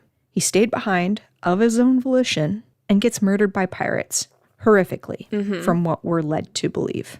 And that's his redemption as a character. And that leads us into the complete lack of definition for the morality and magic system of the gods and goddesses. So we have, at the end, the goddess basically comes in and is like, all right, you get that last innocent off of this planet and then we're going to wreck it. And then she takes the dead bodies that are down there and reanimates them with basically just fungal zombies and then goes up and kills, like you hear screams. They walk past Yen, but that's it, and hear screams. And so they kill some to all except Yen of these people, which means we've had the power to interact and do this the entire time, but just didn't. And we also needed to get the innocent off that planet so that we could do this, but we didn't save any of the other innocents that were murdered, or any of the people who landed on like the planet and got murdered, those 30 ships. We didn't do any of that. Those innocents, whatevs, but this one we needed to save before we could apocalypse them.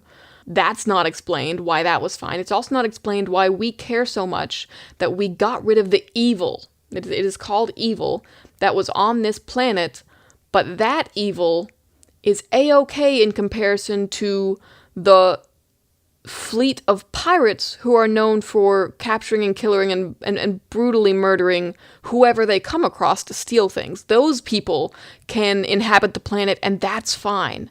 Like, I honestly don't know what the morality that they're working off of is. Maybe just that they're mad that they twisted their religion?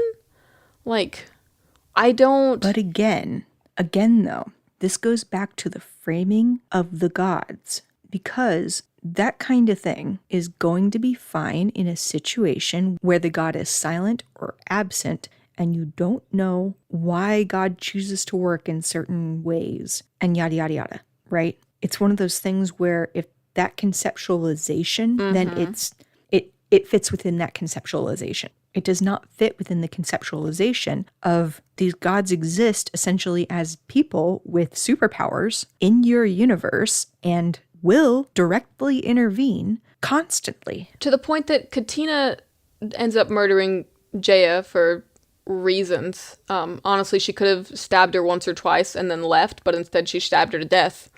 It was not necessary. But she murders her, and then the father, another god, comes up and immediately absolves her of her sin, and it's like, it was self-defense, man. You're good. So there's no inner conflict there either. Like, she goes into shock, but she just moves on. We're told directly by God that, like, no, she's still a good person. It's okay. Not against our religion. And it just drives home that point of, what are the rules here? What are we supposed to be rooting for? And, like, why does no one have to struggle with anything? And that's even bigger with the morality of, like, we have these gods and goddesses telling us blatantly, here is what I want you to do, but also you don't question any of it. And I don't mean that the gods are saying you shouldn't question this, but that none of our characters ever look back and go, why was that necessary? Or what did you want out of this? And they don't, like, even tell readers not to question it. The characters, by having some back dialogue of, the gods know more than us and work in mysterious ways, so for whatever reason they wanted the pirates on that planet, I'm sure it will come to better us.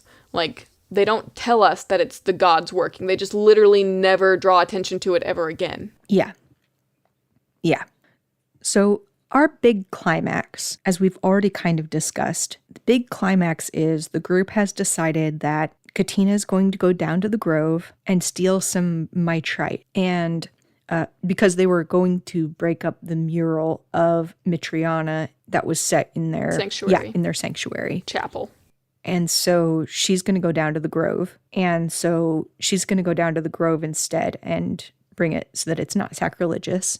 And then down there, she gets confronted by Jaya, and Jaya sends Elias off to murder everyone except for Dr. Yen with 2 goons to make sure that he actually does it. And then Jaya stays down there with Katina. She does a villain monologue, and then she gets murdered because she was monologuing. And then Elias goes off and doesn't murder people, and instead his 2 goons get taken out, and he goes along with Tamri and Vaso and Novak, and they eventually meet up with Katina. And Novak was hidden in a closet, and he pretended to have a gun so that he could get Dr. Yen. And Dr. Yen felt so much shame and stayed behind as they all left, and they went racing off back to the Calico on the dune buggies that they stole, and then they broke the 3rd one so nobody could pursue them. And so that's basically, that's the climax.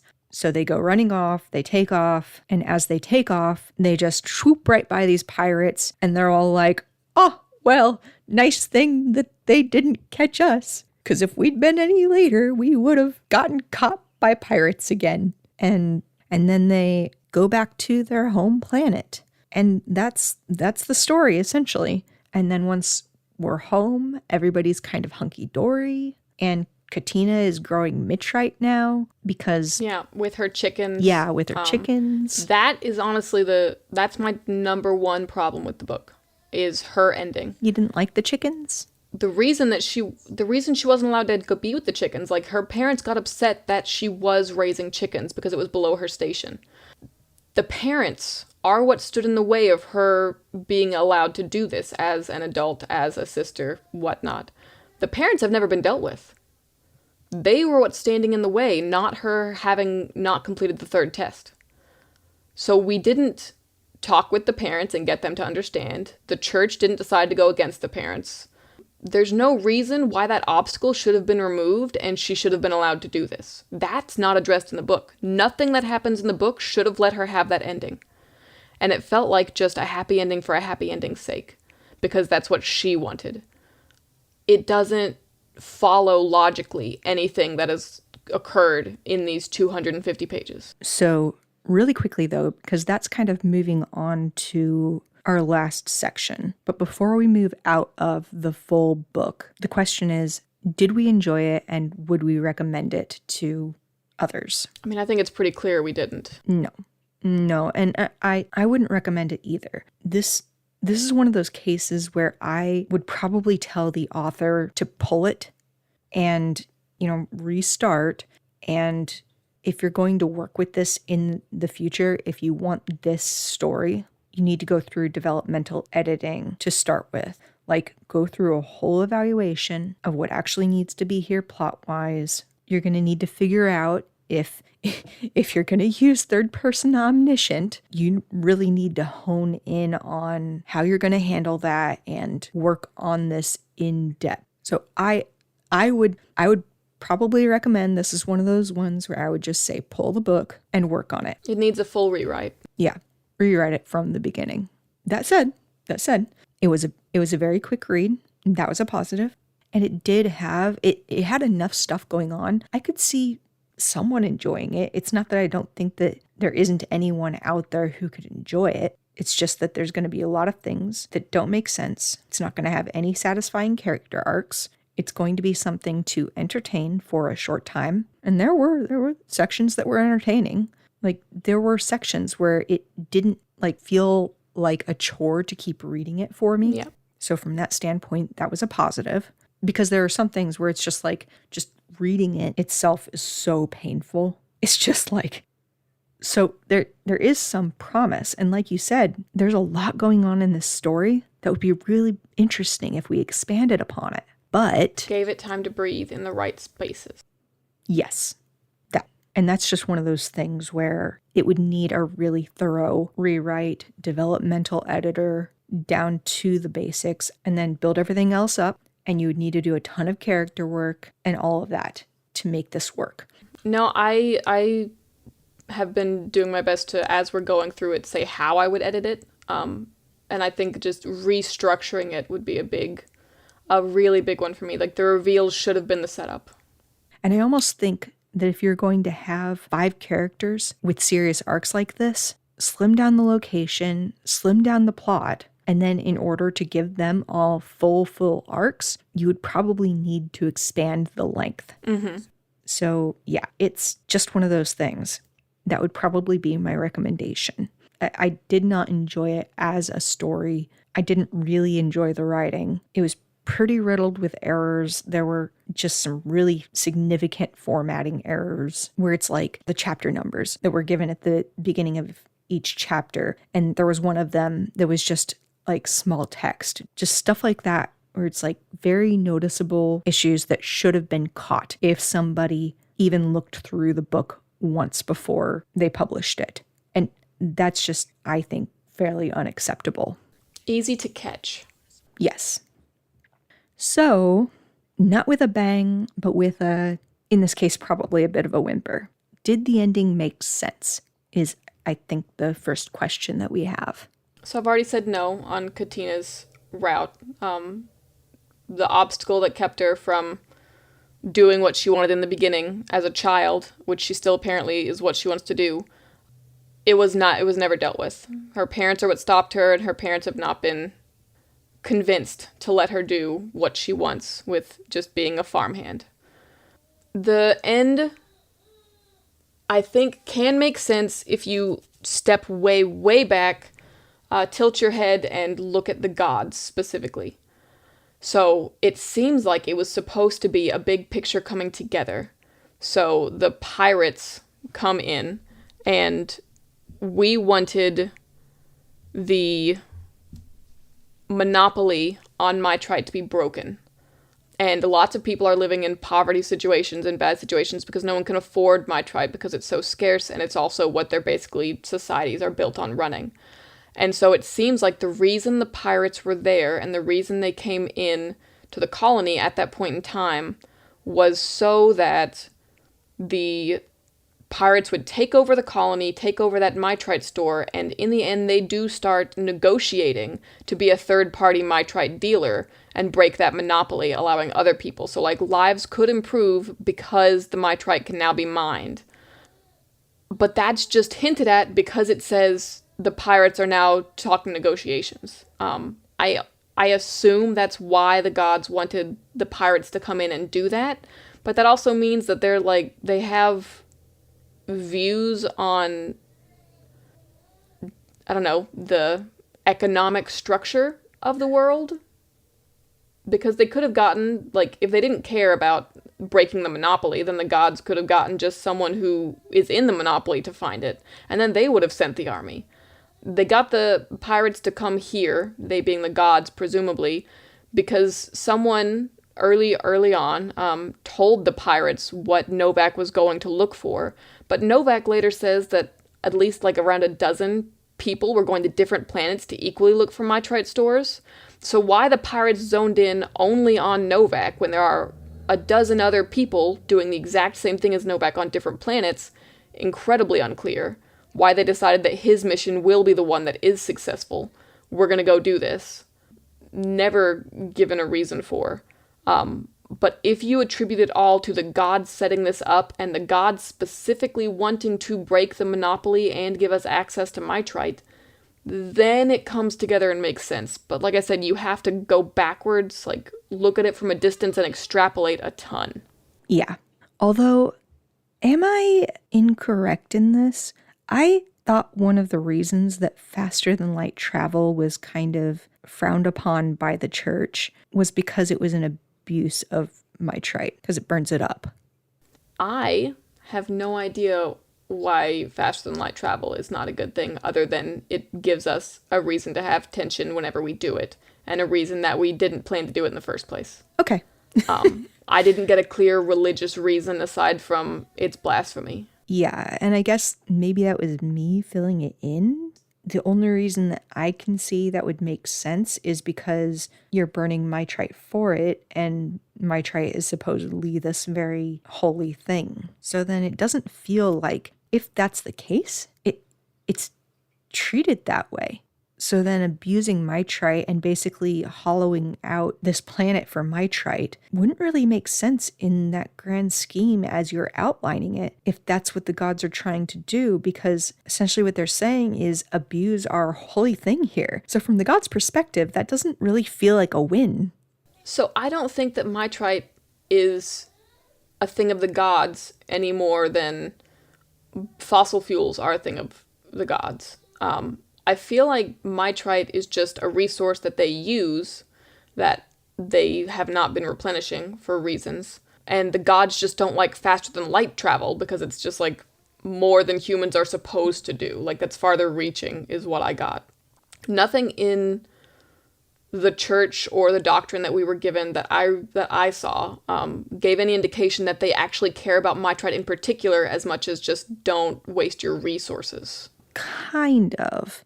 And maybe that is the case, but I don't know, because this is where a lot of that ambiguity comes in, and we're not given enough by the author to make those determinations, I think, fully.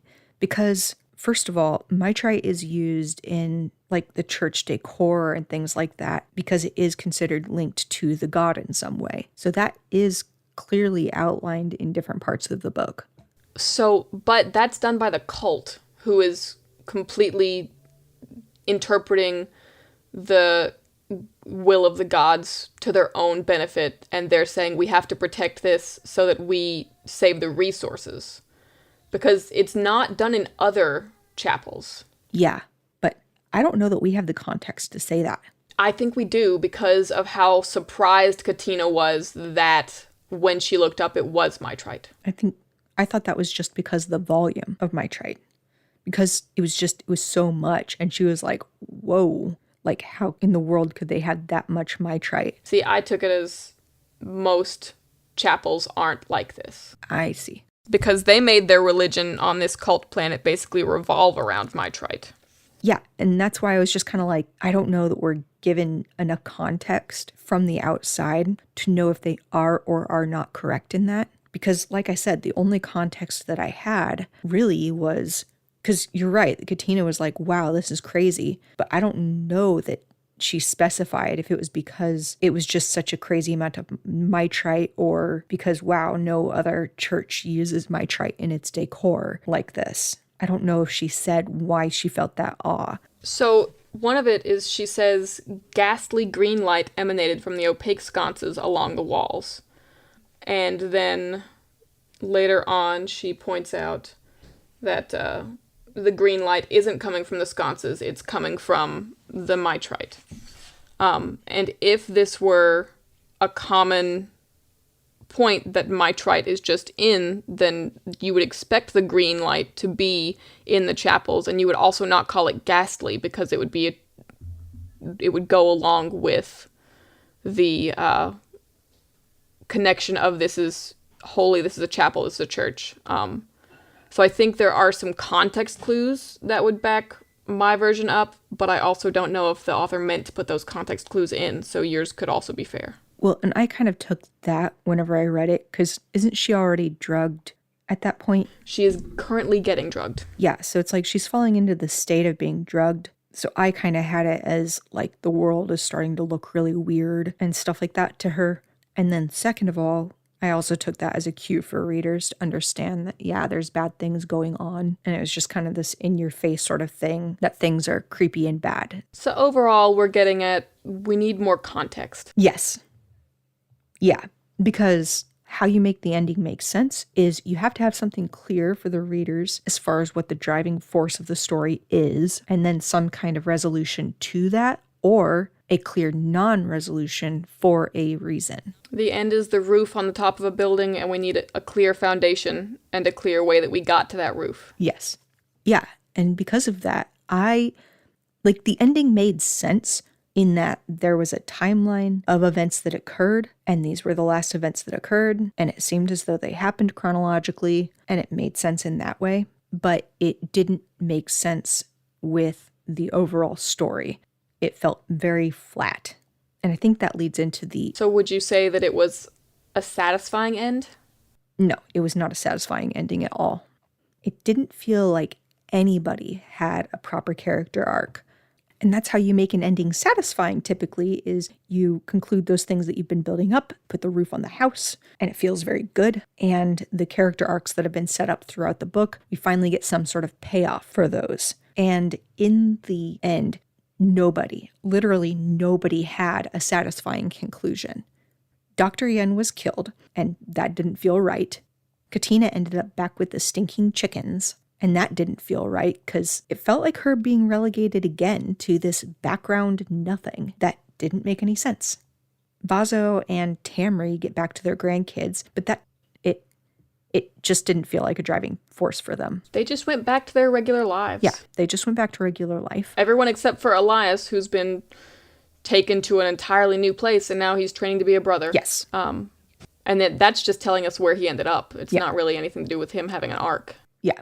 He wasn't enough of a character for that to feel like a satisfying ending for him. Correct. And then we have Novak, and Novak, of all the people, he's almost like, it felt like he should have been like a villain in the piece just because he was sneaking around and like not being honest with people and causing problems and things like that for a while. And basically he was there under false pretenses. Mm-hmm. And then like his ending is he reported back to the government and all was well. Yeah. And it's worth noting, like, with Elias, that he joins the church so that he can make peace with A, what his mother did, and B, with Katina for what she did to his mother. And that also acts as though they didn't have 2 years stuck on a ship together, where they had to make their journey back because they didn't use hyperspace to get back. They only used the mitrite so they could get off of the planet. It was specific. So they had a 2-year journey together, stuck solely on that ship together in those closed quarters to work through things. And that's just not there. Yeah. It almost feels like they left the planet and then the next day they landed on their home planet and it just panned out. Yeah. So, maybe a silly question by this point, but would you want to read more from this author? No, and that's one of the reasons why, again, I would pull it. Because I think that this is one of those books that is very damaging to an author reputation because it is so amateur in its presentation. And again, people should not take that as this is a bad writer, or they should never write again, or anything like that. That is not ever what we're saying. It's just early on in their journey, and you don't normally want to publish that early on. Yes. There's just a lot of very amateur mistakes that are still made in this. And it's just one of those things. Audiences are not forgiving. Yeah, they're not forgiving. They're not there for your story arc. They're there for entertainment and enjoyment. They're there to take in your product. And if your product is bad, then you're just going to lose that audience member. That's one of the things that people don't understand. They all act as though they are the main character in their story, and this is just a part of their growth arc. And that's not what's going on. This is a part of your career, and your career is not on a good trajectory. That's one of the reasons why I would just unpublish this. I would pull it back, and I would just say, okay, I'm going to work on, again, this could be an interesting book. Like, on the merits, it has the bare bones of a good story in there, but it's just so poorly executed that you can't get to that. It almost prohibits the reader from enjoying what it is trying to be, and becomes very frustrating as a result. And I agree with all of that. I wouldn't read more by her. You give her years more of writing and actually trying to go through things and figuring things out, and honing her craft. And I might be willing to try it again. But overall, from what I have experienced here, I wouldn't give her a chance in any time soon. So those were our final thoughts on the third test by Alyssa Hazel. Again, we do want to reemphasize, do not go and review this work if you have not read it yourself. We don't encourage anyone to make reviews off of our review. This is strictly for the purposes of critical commentary. We want to make sure that we're covering the basics of storytelling, why certain things are or are not working in a piece, and how to fix them. So in this case, that's our final. We will go ahead now and we will spin our wheel and selecting the next book that we will go over. So we have a pre-selected list that we've been gathering, and we'll get a number and we'll figure out what that next book will be. So let's go right ahead with that. All right, come on. There's some on this list I'm really excited about. All right, we are going with number 22. And that corresponds to Eyes Wide Open by Jan. I'm not even going to try to pronounce that last name, but you'll see it on the screen there. So thank you for watching. We look forward to seeing you next time. Remember that if you have a book that you would like submitted for a critical review or a first chapter that is unpublished, you can submit it at the email address in the description box below. And if you've made it this far, please do remember to like and subscribe. And if you have a question about anything that we've said here, please drop it in the comments below.